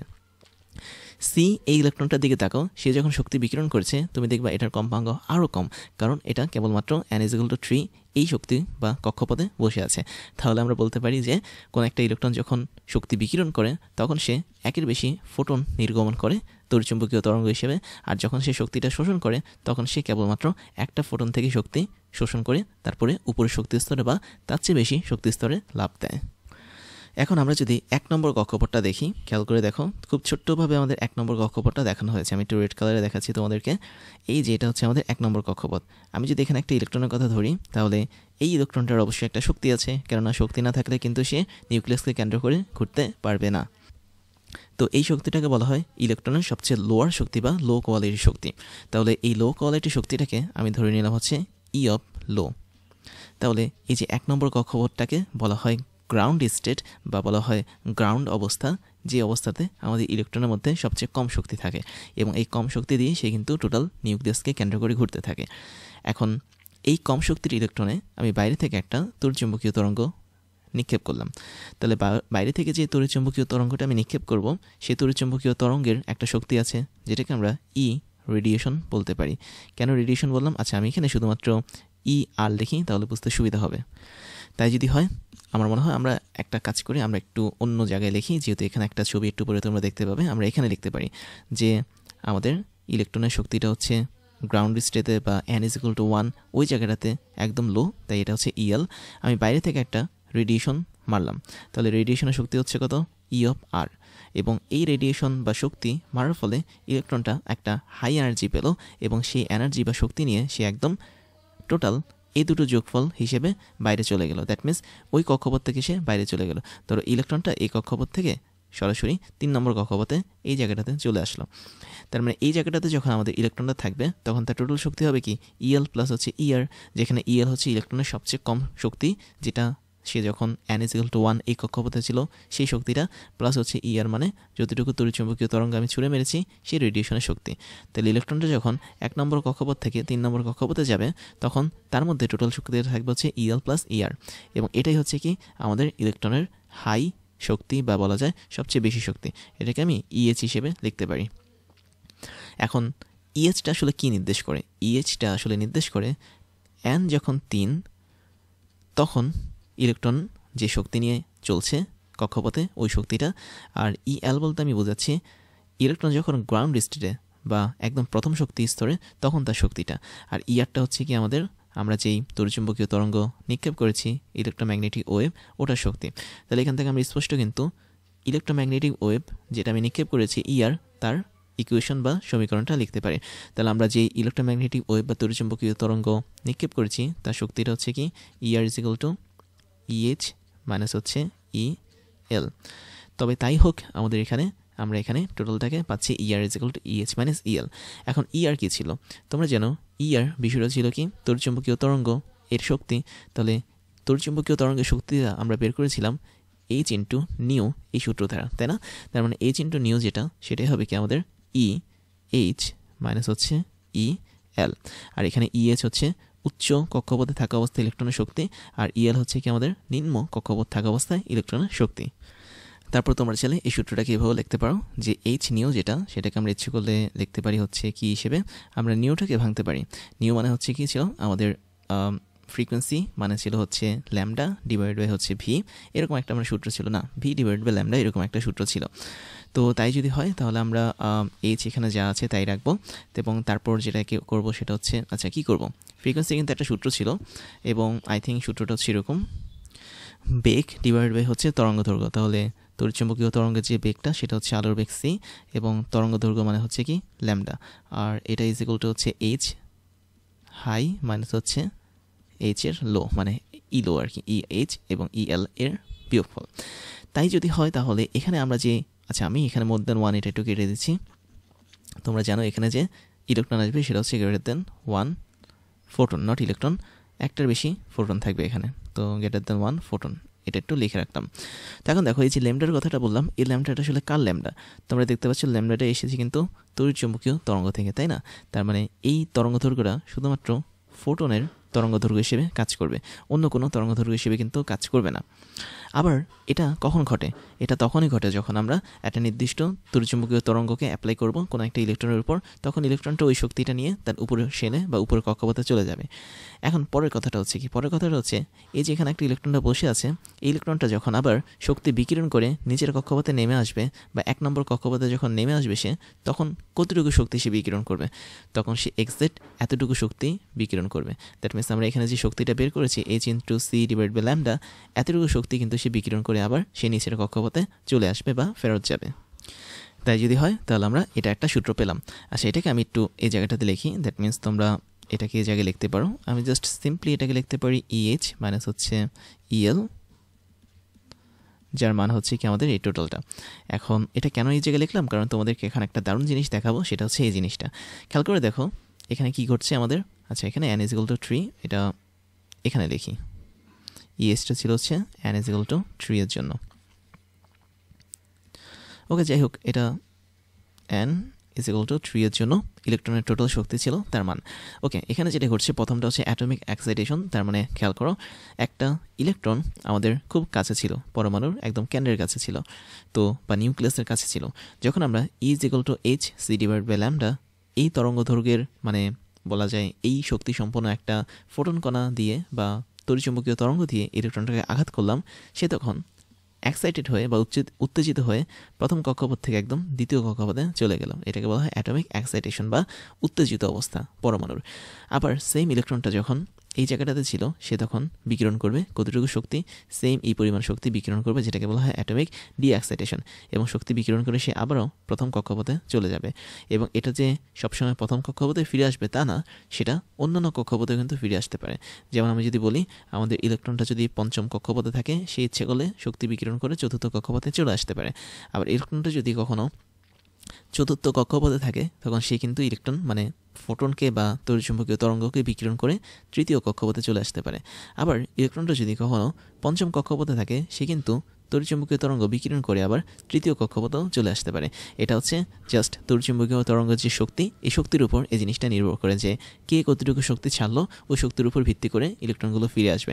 বাট কখনোই ইলেকট্রন এমন কোনো শক্তি ছাড়বে না যে শক্তির জন্য ইলেকট্রন ধরো পঞ্চম কক্ষপথ থেকে যেতে যেতে এতটুকু জায়গায় গেল, গিয়ে তার শক্তিটা হারিয়ে গেল। তার মানে এরকম কোনো কন্ডিশন হবে না, কেননা এই গ্যাপের মধ্যে কিন্তু কখনো ইলেকট্রন থাকতে পারে না। ইলেকট্রনকে থাকতে হয় প্রত্যেকটা স্পেসিফিক শেল বা শক্তি স্তরে। তাহলে বুঝতে হবে যে যতটুকু পরিমাণ শক্তি আমাদের ইলেকট্রনটা বের করছে বা বিকিরণ করছে, সেই শক্তিটা কিন্তু একটা নির্দিষ্ট শক্তি, এটা কিন্তু কন্টিনিউয়াস শক্তি না। তার মানে কন্টিনিউয়াস শক্তি মানে কি, যার যে কোনো মান হতে পারে। তার মানে আমি যদি এই জায়গাটাতে থাকা একটা ইলেকট্রনকে যে কোনো একটা শক্তি বের করে নিই ওর গায়ের থেকে বা ওর শরীর থেকে, তাহলে সে হয়তো এতটুকু গিয়ে আর যেতে পারবে না। তার মানে আমি এতটুকু শক্তি বের করি, আমি আর শক্তি বের করলাম না, তখন কিন্তু এটা পসিবল হবে না। তাহলে মনে রাখবে পরমাণুতে থাকা ইলেকট্রন যতটুকু শক্তি গ্রহণ করে, যেমন প্রথমে দেখতে পাচ্ছ এখানে, অথবা যতটুকু শক্তি সে বিকিরণ করে এখানে দেখতে পাচ্ছ, প্রত্যেকটা অংশ কিন্তু কোয়ান্টাইজড বা বলা যায় কোয়ান্টাম, বা বলা যায় তাদের স্পেসিফিক ভ্যালু থাকে বা ডিসক্রিট ভ্যালু থাকে, তাদের একটা বিচ্ছিন্ন ভ্যালু থাকে, কোনো নিরবিচ্ছিন্ন ভ্যালু থাকে না। এই শক্তিটা যদি কখনো 1 ইলেকট্রন ভোল্ট হয়, তারপরে শক্তি হয়তো 2 ইলেকট্রন ভোল্ট হতে পারে, তারপরে শক্তি হয়তো 3 ইলেকট্রন ভোল্ট হতে পারে, বাট কখনো এই শক্তিটা কিন্তু 1.5 অথবা 2.7 এত ইলেকট্রন ভোল্ট হবে না। তো এই বিষয়টা তোমাদের অবশ্যই মনে রাখতে হবে। তারপর তোমাদেরকে আরও একটা মজার জিনিস দেখাই, সেটা হচ্ছে যখন আমি খুব কাছাকাছি দুইটা শক্তি স্তরের কথা বলবো, ধরা যাক কীভাবে দেখাই। আমরা একটা স্লাইড নিই, হ্যাঁ নতুন স্লাইড নিলাম। ধরো এটা হচ্ছে আমাদের নিউক্লিয়াস, নিউক্লিয়াসটা হচ্ছে গোলগাল, এবং নিউক্লিয়াস যে আসলেই গোল সেটা নিয়ে কিন্তু কোনো মানে এক্সাক্ট আইডিয়া নেই, আমরা জাস্ট বোঝার সুবিধার জন্য ধরলাম নিউক্লিয়াসটা হচ্ছে গোল। ওর খুব সামনে কিন্তু একটা কক্ষপথ আছে, যেটার জন্য এনের মানটা হচ্ছে কি 1। তার চেয়ে একটু পেছনে আরেকটা কক্ষপথ আছে, যার জন্য এনের মান হচ্ছে 2। তার পেছনে কিন্তু আমাদের আরেকটা কক্ষপথ আছে, তার পেছনে আমাদের আরেকটা কক্ষপথ আছে। তো এভাবে করে কি প্রত্যেকবার কক্ষপথ বাড়ে। তাহলে প্রথমটা হচ্ছে কে শেল, পরেরটা হচ্ছে এল, তারপরটা হচ্ছে এম, তারপরটা হচ্ছে কি এন শেল। এখন একদম প্রথম যে কক্ষপথটা, এটাকে বলা হয় গ্রাউন্ড স্টেট। দ্যাট মিন্স কে এর একটা নাম আছে, এটাকে ইংলিশে বলা হয় গ্রাউন্ড স্টেট। তো গ্রাউন্ড স্টেটে থাকা অবস্থায় ইলেকট্রনের শক্তি সবচেয়ে কম হয়। এর কারণ আছে, কারণটা হচ্ছে কি ইলেকট্রন যখন এখানে থাকবে তখন তার মধ্যে কিন্তু এক্সট্রা কোনো রেডিয়েশন আসেনি বা তড়িৎচুম্বকীয় তরঙ্গ আসেনি। আমি যখনই তার মধ্যে একটা তড়িৎচুম্বকীয় তরঙ্গ নিক্ষেপ করব, তখন এই তড়িৎচুম্বকীয় তরঙ্গের একটা শক্তি বা ইয়ার কিন্তু চলেই আসবে তার শরীরে। তখনই না সে জাম্প করে যে কোনো একটা শক্তিপথে বা কক্ষপথে যেতে পারে। তাহলে ধরো সে জাম্প করে সরাসরি 4 নম্বর কক্ষপথে যেতে পারলো, এবং এই যে এখানে কক্ষপথগুলোতে গেল, সে কিন্তু প্রথমটাতেও যেতে পারে, আবার দ্বিতীয়টাতেও যেতে পারে, আবার তৃতীয়টাতেও যেতে পারে। তার মানে আমি বলতে পারি প্রত্যেকটা কক্ষপথে যখন সে যাওয়া শুরু করবে, তখন তাদের মধ্যে একটা নির্দিষ্ট শক্তির গ্যাপ থাকবে। ধরে নাও আমাদের 1 মানে n = 1 বা কে শেল থেকে আমাদের ইলেকট্রন এল শেলে গেল, তাহলে এখান থেকে প্রথম ইলেকট্রনটা এই শেলে গেল, সেক্ষেত্রে আমাদের একটা শক্তির পার্থক্য থাকবে, যেটা আমরা বের করেছি। শক্তির পার্থক্যটাই হচ্ছে কি আমাদের এই রেডিয়েশন, তাই না? রেডিয়েশনের শক্তি আর কি। তো এই পার্থক্যটা ধরে নেওয়া হচ্ছে তোমার E1। আবার সেম ইলেকট্রনকে আমি এখন কি করলাম, আমি এখন এই জায়গাটা থেকে পরবর্তী শেলের মধ্যে পাঠালাম, দ্যাট মিনস এল থেকে এম এ পাঠালাম। এখানে তুমি একটা শক্তি ধরে নেওয়া হচ্ছে E2। তারপরে তুমি ধরো ইলেকট্রনটা এখানে আছে, এখন এই শেল থেকে আমাদের ইলেকট্রনটা এই শেলে গেল, তাহলে ইলেকট্রনটা এখানে যদি যায়, ধরো এর জন্য আমাদের শক্তি লাগলো হচ্ছে E3। মজার বিষয় হচ্ছে কি আমাদের এখানে শক্তির যেই পার্থক্যটা, এই পার্থক্যটা সবসময় সেম থাকবে না। কীরকম থাকবে? E1 যেটা, এই পার্থক্যটা সবচেয়ে বেশি থাকবে। E2 এই পার্থক্যটা একটু কম থাকবে। E3 এই পার্থক্যটা হচ্ছে আমাদের আরও কম থাকবে। তার মানে আমি যদি পার্থক্যের কথা বলি, তাহলে আমি যদি বলতে পারি, আচ্ছা আমি এখানে গ্রেটার দেন দিব, আমি তো এখানে গ্রেটার দেন দিব না, তাই না? এখানে আমরা পার্থক্য নিয়ে বলছি। আমি বলতে পারি E1 থেকে E2 এর মধ্যে যে পার্থক্যটা, সেটা হচ্ছে বড় থাকবে, এবং E2 থেকে যে E3 এর মধ্যে পার্থক্য, সেটা হচ্ছে ছোট হবে। আবার তুমি যদি পরবর্তীতে আরও একটা শেলের কথা কল্পনা করো, সেটার জন্য কিন্তু ইলেকট্রনকে নিয়ে যেতে হলে আমাদের E4 পরিমাণ শক্তি লাগবে। তার মানে E3 এবং E4 এর মধ্যে যে পার্থক্যটা, সেটা আবার আরও কম হবে। তাহলে বিষয়টা এরকম, E2 থেকে E1 শেলের মধ্যে মানে এই যে এনার্জিটা থাকছে, আচ্ছা আমার মনে হয় আমি এখানে একটু ঝামেলা করেছি। আমি তো এখানে পার্থক্য নিয়ে কথা বলেছি, তাই না? হ্যাঁ, আমাদের মনে হয় এটা ঠিকই আছে। আমি এখানে একটু ঝামেলা করেছি, সেটা হচ্ছে E1 ঠিকই বড় হবে, E2 এর চেয়ে E3 এর চেয়ে অবশ্যই বড় হবে। পার্থক্যটা বলতে বোঝাচ্ছে কি, E1 হচ্ছে ধরে নাও এল শেলের মধ্যে থাকা আমাদের ইলেকট্রনের শক্তি, এবং এই শক্তিটাকে আমি EL বললাম, মাইনাস কে শেলের মধ্যে থাকা ইলেকট্রনের শক্তি ইকে বললাম। এটা হচ্ছে পার্থক্য। তাহলে এটা কার চেয়ে বড় হবে? অবশ্যই E2 হচ্ছে। E2 মানে কি? এম শেলের মধ্যে থাকা ইলেকট্রনের শক্তি মাইনাস হচ্ছে কে শেলের মধ্যে থাকা, আচ্ছা কে না, এল শেলের মধ্যে থাকা ইলেকট্রনের শক্তি। এটা আবার কার চেয়ে বড় হবে? আমি যদি 4 নম্বরটা ধরি, ধরো এন এর পর তো কে আছে? আচ্ছা এখানে মনে হয় এন আছে, রাইট। 3 নম্বরটা যদি ধরি E3, তাহলে এটা হবে EN মাইনাস হচ্ছে EM। আই থিঙ্ক এখন তোমরা বুঝতে পারছো।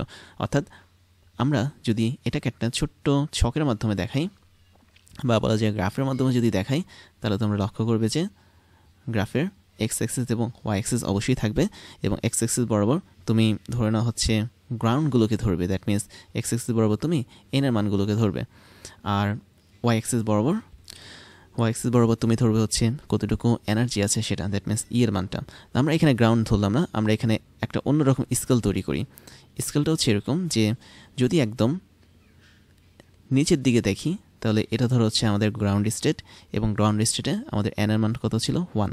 তাহলে তার এনার্জিটা হচ্ছে কি এই জায়গাটাতে আছে, এবং গ্রাউন্ড স্টেটের পর আমরা জানি এনের মানটা কত হবে? 2 হবে। তাহলে এর মান 2 এর জন্য ধরো হচ্ছে আমাদের শক্তিটা এই জায়গাটাতে আছে, কিন্তু n এর মান যখন 3 হবে তখন এই শক্তির গ্যাপটা কিন্তু আরও কমে যাবে। তার মানে এটা হচ্ছে n = 3 এর জন্য। এবং n = যখন 4 হবে তখন এই গ্যাপটা কিন্তু আরও কমবে। তার মানে এই যে লাস্টের যে গ্যাপটা আমরা রাখলাম এই গ্যাপটা হচ্ছে ধরে নাও n = 4 এর জন্য। তো আমি একটু সমানভাবে আঁকি, এই হচ্ছে আমাদের n = 4।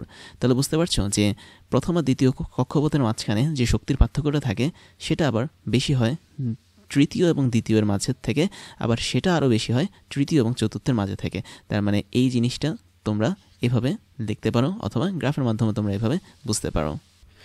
তো এবার যেটা করব সেটা হচ্ছে আমরা এই যে বোরের পরমাণু মডেলটা দেখলাম, 3টা মতবাদ আমরা দেখেছি, মানে উনি 3টাই মতবাদটা দিয়েছেন। এটার অনেকগুলো সাফল্য আছে, তো আমরা একটু ধাপে ধাপে সাফল্যগুলো দেখে ফেলি। আমরা যদি প্রথম সাফল্যটা তোমাদেরকে দেখাই সেটা হচ্ছে বোরের পরমাণু মডেল অনুসারে পরমাণুর স্থায়িত্ব বা স্টেবিলিটি বর্ণনা করা যায়। কেননা তোমরা দেখতে পাচ্ছ একটা পরমাণুতে যখন ইলেকট্রন ঘোরার সময় সে কিন্তু একটা নির্দিষ্ট সেন্ট্রিফিউগাল ফোর্স এবং হচ্ছে একটা নির্দিষ্ট ইলেকট্রোস্ট্যাটিক ফোর্স মানে তড়িৎ বল এবং আমাদের কেন্দ্রবিমুখী বল হিসেবে কাজ করে। মানে এদের দুজনের মান হচ্ছে সমান থাকে। তো সমান থাকার ফলে আমাদের ইলেকট্রনের অবশ্যই একটা গতিশক্তি থাকবে, যেটা আমরা বের করেছি। তো এই গতিশক্তির জন্য আমি বলতে পারি পরমাণুর মধ্যে ইলেকট্রনটা নিউক্লিয়াসের সাথে মিশে যায় না, বা ইলেকট্রনটা টোটালি পুরো পরমাণুটাকে বাঁচিয়ে রাখে। তো এই জন্য বলা যায় আমরা এখানে অ্যাটমের যে স্টেবিলিটি আছে, আমি ইংলিশে লিখছি, তো স্টেবিলিটি বা বলা যায় স্থায়িত্বটা বর্ণনা করতে পারে। তারপর আরেকটা বিষয় হচ্ছে কি, যে এই যে আমরা বোরের পরমাণু মডেল দেখলাম, এটা বোর শুধুমাত্র একটা ইলেকট্রন বিশিষ্ট পরমাণুর জন্য তৈরি করেছেন। তার মানে যে সমস্ত পরমাণুতে একটা ইলেকট্রন থাকে, যেটা আমরা একটা লিস্ট দিয়েছি তোমাদেরকে, হাইড্রোজেন ছিল, হিলিয়াম প্লাস আয়ন ছিল, লিথিয়াম 2 প্লাস আয়ন ছিল, তো ওদের জন্য কিন্তু আমাদের এই বোরের পরমাণু মডেলটা খুব ভালোভাবে ব্যাখ্যা দিতে পারে সব কিছুর। এবং একই সাথে এই এক পরমাণু বিশিষ্ট পরমাণুর মধ্যে যে বর্ণালীর কাহিনীগুলো ঘটে, বর্ণালী মানে হচ্ছে কি, যখন তোমার উচ্চ শক্তিস্তর থেকে নিম্ন শক্তিস্তরের ইলেকট্রন নেমে আসে তখন অবশ্যই কিছু তড়িৎচুম্বকীয় তরঙ্গ নির্গত করে। ওই নির্গত তড়িৎচুম্বকীয় তরঙ্গগুলোকে আমি যদি কোনো একটা প্রিজমের মধ্য দিয়ে পাস করাই বা ফ্লো করাই, তখন আমরা কিছু বর্ণ পাবো, সেগুলোকে বলা হয় বর্ণালী। তার মানে তোমাদের বর্ণালী জিনিসটা কিছুক্ষণ পরেই আসবে আর কি পরবর্তী ক্লাসে, তো সেটার জন্য তোমাদের একটু অপেক্ষা করতে হবে। তো এই যে এক ইলেকট্রন বিশিষ্ট পরমাণুর বর্ণালী, সেটা সম্পর্কে আইডিয়া বা টোটাল ক্লিয়ার একটা আইডিয়া দিতে পারে আমাদের বোরের পরমাণু মডেল। তারপর বোরের পরমাণু মডেল অনুসারে আমরা কোনো একটা কক্ষপথের ব্যাসার্ধ বা আর বের করতে পারি। আর হচ্ছে কি, আমরা নিউক্লিয়াস থেকে কক্ষপথের যে দূরত্বটা সেটা হচ্ছে আর বা ব্যাসার্ধ। এবং হাইড্রোজেন পরমাণুর প্রথম যে কক্ষপথের ব্যাসার্ধটা বের করা হয়েছে সেটা গণনা করে বের করা হয়েছে, যা পরীক্ষা করেও তাই পাওয়া গেছে মোটামুটি। আমরা বোর পরমাণু মডেল অনুসারে গণনা করেছিলাম, মানে আমরা তো গণনা করিনি, বিজ্ঞানীরা গণনা করেছেন। তো ওই মতবাদ অনুসারে আমরা দেখতে পেয়েছিলাম যে আমাদের দুটো ক্ষেত্রে আর মানটা সেম আসে। তাহলে পরমাণুর যে ব্যাসার্ধটা আছে সেই ব্যাসার্ধের মানটা অবশ্যই সেম আসবে। তো পরমাণুর ব্যাসার্ধ যেহেতু তারা তৈরি করতে পেরেছে, তার মানে আরও একটা জিনিসের ধারণা পাওয়া যায়, সেটা হচ্ছে এন এর ধারণা পাওয়া যায়। এন মানে কি? এন মানে হচ্ছে কক্ষপথের সংখ্যা, বা এটাকে বলা হয় প্রধান কোয়ান্টাম সংখ্যা। এবং এন এর মানটা আমরা দেখেছিলাম যে 1, 2, 3, 4 এভাবে চলতে থাকে, এবং প্রত্যেকটা মানের জন্য আলাদা আলাদা কিছু লেটারও ছিল, KLMN। তাহলে পরমাণুর প্রধান কক্ষপথ বা অরবিট বা যেই পথ ধরে ইলেকট্রনগুলো ঘুরতে থাকে সেটা সম্পর্কে প্রথম ধারণা পাওয়া যায় বোরের পরমাণু মডেলের অনুসারে। তারপরে এই পরমাণু মডেল অনুসারে আমি যদি বলি, বিভিন্ন শক্তি স্তরে আমাদের ইলেকট্রনগুলো আবর্তন করতে থাকে, এই শক্তির পরিমাণটা মাপা সম্ভব হয়েছে। তার মানে ইলেকট্রন কী পরিমাণ শক্তি নিয়ে আবর্তন করে সেটা মাপা সম্ভব হয়েছে। যেমন তোমরা অলরেডি এটা মাপার জন্য একটা সূত্র দেখেছো, যে আমি যতটুকু ইলেকট্রোম্যাগনেটিক রেডিয়েশন দিয়েছি সেটার মান কী ছিল, উচ্চ শক্তি স্তরের মানে উচ্চ শক্তি স্তরে থাকা অবস্থায় ইলেকট্রনের শক্তি, দ্যাট মিনস EH, মাইনাস হচ্ছে নিম্ন শক্তি স্তরে থাকা অবস্থায় ইলেকট্রনের শক্তি, দ্যাট মিনস EL। তাহলে এই যে আমরা ইলেকট্রনের একটা আবর্তনকারী ইলেকট্রনের শক্তির পরিমাণ বের করতে পারছি, তো এটা বের করার সিস্টেমটা আমরা বোরের পরমাণু মডেলের মাধ্যমে কিন্তু পেয়ে থাকি। এবং আমরা এক্ষেত্রে আরেকটা জিনিস বলতে পারি, সেটা হচ্ছে বোরের পরমাণু মডেলের মাধ্যমে আমি যদি F নম্বর লিখি, তাহলে সেটা হচ্ছে বোরের পরমাণু মডেলের সাহায্যে আমরা হাইড্রোজেন পরমাণু কক্ষের ব্যাসার্ধ এবং শক্তি দুইটাই নির্ণয় করতে পেরেছি। কেবল এটা শুধুমাত্র এক পরমাণুর জন্যই কাজ করে না, এটা হাইড্রোজেনের জন্য কি কাজ করে। এবং আরেকটা বিষয় হচ্ছে ইম্পর্টেন্ট জিনিস, সেটা হচ্ছে ভেদবার্গ ধ্রুবক। এটাকে বাংলা লেখা হয় রিদবার্গ হিসেবে, আমি যদি বাংলায় লিখি এটাকে লেখা হয় রিদবার্গ। আচ্ছা, বানান কি, বানান আমি ভুলে গেছি, এটা খুব সম্ভবত এমন বানানো হবে, রিদবার্গ। তো রিদবার্গের একটা কনস্ট্যান্ট থাকে বা ধ্রুবক থাকে, এই ধ্রুবকটাকে বের করা সম্ভব হয়েছে বোরের পরমাণুবাদ ইউজ করে। তো এই ধ্রুবকের মানে মানটা তোমরা একটু মনে রাখতে পারো, এটার মান হচ্ছে অনেকটা এরকম 1.0967 ইন্টু হচ্ছে 10⁻⁷ এবং এটা ইউনিট হচ্ছে মিটার ইনভার্স 1। এবং তোমরা যদি এটাকে শর্টকাটে মনে রাখতে চাও, শর্টকাটে মনে রাখার একটা সিস্টেম আছে। তুমি দেখতে পাচ্ছ এটা কিন্তু মিটার ইনভার্স 1 দেওয়া, তাই না? তো তুমি যদি এটাকে সেন্টিমিটারে কনভার্ট করতে চাও তাহলে সেটাও কিন্তু তোমরা করতে পারো। এবং এটা সেন্টিমিটারে কনভার্ট করলে মানটা হবে হচ্ছে 10967, তারপর হচ্ছে 8, তারপর হচ্ছে সেন্টিমিটার ইনভার্স 1। তার মানে উপরের মানটা একটু ভুল লিখেছি, এখানে আসলে মানটা 7-এর পর একটা 8 হবে, ইন্টু হচ্ছে 10⁻⁷ মিটার হবে। তো তবে তাই হোক, এটা হচ্ছে আমাদের রিডবার্গ কনস্ট্যান্টের মান। এইভাবে তোমরা এটাকে মনে রাখতে পারো। এবং এই মানটা কিন্তু প্রথম বের করা হয়েছে বোরের পরমাণুর ইউজ করে। তো এই হচ্ছে কয়েকটা সাফল্য আমরা বোরের পরমাণু মডেল থেকে পাই। কিন্তু যেখানে সাফল্য থাকবে সেখানে কিন্তু ব্যর্থতা থাকবে, তাই না? তো এখন আমরা সেই ব্যর্থতাগুলো দেখে ফেলি। তো বোরের পরমাণু মডেলের কিছু ব্যর্থতা ছিল বা সীমাবদ্ধতা ছিল, আমি একটু শর্টকাটে তোমাদেরকে বলি। একটা হচ্ছে কি, এটা শুধুমাত্র একটা ইলেকট্রন সম্পন্ন কোন একটা পরমাণুর সমস্ত রূপ গুণ মানে হচ্ছে দোষ গুণ বের করতে পারে বা মডেলটাকে বলতে পারে। বাট আমি যদি অনেকগুলো ইলেকট্রনের কথা বলি, দ্যাট মিনস মেনি ইলেকট্রনস, তখন কিন্তু ওই পরমাণুর জন্য বোরের পরমাণুবাদ কাজ করবে না। তার মানে আমরা শুধুমাত্র হাইড্রোজেনের মতো পরমাণুর জন্যই বোরের পরমাণুবাদ কাজে লাগাতে পারি। বাট আমি যদি বলি lithium, beryllium, boron, carbon, nitrogen, oxygen, chlorine, fluorine, bromine, iodine যা আছে তাদের জন্য কিন্তু এই পরমাণু মডেলটা কাজ করবে না। আরেকটা বিষয় হচ্ছে কি, যে ইলেকট্রন যখন এক শক্তিস্তর থেকে অন্য শক্তিস্তরে স্থানান্তর হয় তখন কিন্তু বর্ণালীর সৃষ্টি হয়, তাই না? তো এই মডেল অনুসারে আমাদের বর্ণালীতে একটা করে রেখা সৃষ্টি হওয়ার কথা ছিল। তার মানে বর্ণালীর ব্যাপারটা যদি তোমাদেরকে বলি, এটা হচ্ছে আমাদের সেই বর্ণালী। এবং এই বর্ণালীতে কেবলমাত্র একটা রেখা সৃষ্টি হওয়ার কথা ছিল। কিন্তু এখানে দেখা যাচ্ছে যখন কোনো একটা ইলেকট্রন উচ্চ শক্তিস্তর থেকে নিম্ন শক্তিস্তরে নেমে আসে, তখন ওই বর্ণালীতে বা ওই তড়িৎচুম্বকীয় তরঙ্গকে টেস্ট করে দেখা গেছে ওই বর্ণালীর প্রতিটা রেখার মধ্যে অনেক সূক্ষ্ম সূক্ষ্ম আরও অনেকগুলো রেখা দেখা যায়। তো তোমরা দেখতে পাচ্ছ এখানে ব্ল্যাক কালারের কিছু কিন্তু রেখা দেখা যাচ্ছে। তো এই রেখাগুলো কেন এসেছে বা কী কারণে এসেছে, এটার ব্যাখ্যা কিন্তু বোরের পরমাণু মডেল দিতে পারে না। তো এই সূক্ষ্মতম রেখাগুলোর উৎপত্তি কোত্থেকে হয়েছে, কীভাবে হয়েছে, সেটা সম্পর্কে উনি জানাতে পারেননি। তারপর আরেকটা কথা যদি বলি, তাহলে এটা হচ্ছে আমাদের কি বর্ণালী বা স্পেকট্রাম, বর্ণালীর মধ্যে থাকা লেখা। তাহলে আমি একটু লিখতে পারি বর্ণালীর মধ্যে। আচ্ছা, বর্ণালী বানানটা কি? বর্ণালী বানান হচ্ছে দীর্ঘকার হবে না হ্রস্বকার হবে? আচ্ছা, একটা দিলেই হয়। তো এটাকে বলা হচ্ছে বর্ণালী। বর্ণালীর মধ্যে কিছু রেখা আসে, তো ওই রেখাগুলোর কারণ কি সেটা সে ব্যাখ্যা দিতে পারেনি। তারপর আরেকটা বিষয় হচ্ছে কি, সেটা হলো তোমরা পর্যায় সারণী যদি পড়ে থাকো তাহলে দেখবে পর্যায় সারণীতে কিন্তু মৌলের পর্যায়ভিত্তিক ধর্ম আছে, তাই না? যেটাকে বলা হয় পিরিয়ডিসিটি। তো এই পিরিয়ডিসিটিটা কেন হয় বা মৌলের পর্যায়বৃত্ত ধর্মটা কেন হয়, এটার কোনো ব্যাখ্যা দিতে পারে না। দ্যাট মিনস আমরা দেখতে পারি একই গ্রুপে যদি ডান থেকে বামে যাই কিছু কাহিনী ঘটে, একই মানে পর্যায়ে যদি ডান থেকে বামে যায় বা একই গ্রুপে যদি উপর থেকে নিচে যাই তাহলে আমাদের কিছু সমস্যা ঘটতে পারে, মানে হচ্ছে কিছু ধর্মের পরিবর্তন হয় পর্যায় সারণীতে। কেন হয় এটার ব্যাখ্যা সে দিতে পারেনি। আরেকটা বড় বিষয় হচ্ছে কি, আমাদের আইনস্টাইন সাহেবের একটা তত্ত্ব ছিল, সেটাকে তোমরা সবাই জানো, থিওরি অফ রিলেটিভিটি বা আপেক্ষিক তত্ত্ব। এই যে এখানে থিওরি অফ রিলেটিভিটি, এই জিনিসটা মেনে চলে না আমাদের বোরের মতবাদ। দ্যাট মিনস বোরের মতবাদ অনুসারে রিলেটিভিটি, বোরের মতবাদ অনুসারে আমাদের এটা টাইম ট্রাভেল করতে পারবে না কণাটা, বা রিলেটিভিটি অনুসারে আমরা যদি বলি যে কোনো একটা বস্তুর ভর কিন্তু চেঞ্জ হয় যখন সে গতিশীল থাকে। বাট বোরের পরমাণুবাদ অনুসারে আমরা বলতে পারি অ্যাটমের ভর বা কোনো একটা পরমাণু ভর সবসময় ফিক্স থাকবে, এটা গতিশীল হলেও সেম থাকবে, স্থির থাকলেও সেম থাকবে। তাহলে এটা আমাদের আইনস্টাইনের থিওরি অফ রিলেটিভিটিটা মেনে চলে না, এটা একটা সমস্যা। আরেকটা সমস্যা হচ্ছে কি, যে চুম্বক ক্ষেত্র কোনো পরমাণুতে স্থাপন যদি করি তাহলে আরও সূক্ষ্ম গঠনযুক্ত বিভিন্ন পারমাণবিক লেখা বর্ণালী পাওয়া যাবে। এটা কেন পাওয়া যাবে সেটা কিন্তু বোর মানে বলতে পারেননি। তার মানে তুমি যদি কোনো একটা চুম্বক ক্ষেত্রের মধ্যে কোনো একটা পরমাণুকে স্থাপন করো, তখন তার যেই ম্যাগনেটিক ফিল্ডটা রয়েছে, এই ম্যাগনেটিক ফিল্ড বা চুম্বক ক্ষেত্রের জন্য এই যে এখানে স্পেকট্রাম বা একটা বর্ণালী দেখতে পাচ্ছ, এই বর্ণালীটা আরও অসংখ্য ছোটো ছোটো ভাগে ভাগ হয়ে যাবে এবং আমরা আরও সূক্ষ্ম গঠনযুক্ত অনেকগুলো পারমাণবিক রেখা বর্ণালী পাবো। কেন পাবো এটার কিন্তু তিনি ব্যাখ্যা করতে পারেননি। তারপরে আরেকটা বিষয় হচ্ছে কি, এখানে নম্বরটা যদি বলি, মানে তো বলেছি অ্যাপ, সেটা হচ্ছে সবচেয়ে বড় একটা ঝামেলা। সেটা হলো বোরের পরমাণু মডেল অনুসারে ইলেকট্রনটা শুধুমাত্র পার্টিকেল বা কণা হিসেবে কাজ করে, কিন্তু পরবর্তীতে আমরা ইলেকট্রনের একটা বাস্তব ধর্ম দেখেছিলাম, সেটা হচ্ছে ইলেকট্রন কণা এবং ধর্ম উভয়, মানে কণা এবং তরঙ্গ উভয় ধর্ম হিসেবে কাজ করে। তাহলে বোর বলেছেন ইলেকট্রন হচ্ছে কণা, ওর মধ্যে কোনো তরঙ্গের ছোঁয়াও নেই, বাট বাস্তবে ইলেকট্রনের মধ্যে কণা ধর্ম এবং তরঙ্গ ধর্ম দুইটাই কিন্তু কাজ করে। তারপরে বাস্তবে আরও দুটো প্রভাব কাজ করে, সেটা আমরা অলরেডি একটা বলেছি। আমি যদি বলি জি নম্বর, তার একটা নাম হচ্ছে জিম্যান প্রভাব। দ্যাট মিনস জিম্যান প্রভাব, আমার মনে হয় জিম্যান প্রভাবটা আমরা হালকা পাতলা বলেছিলাম।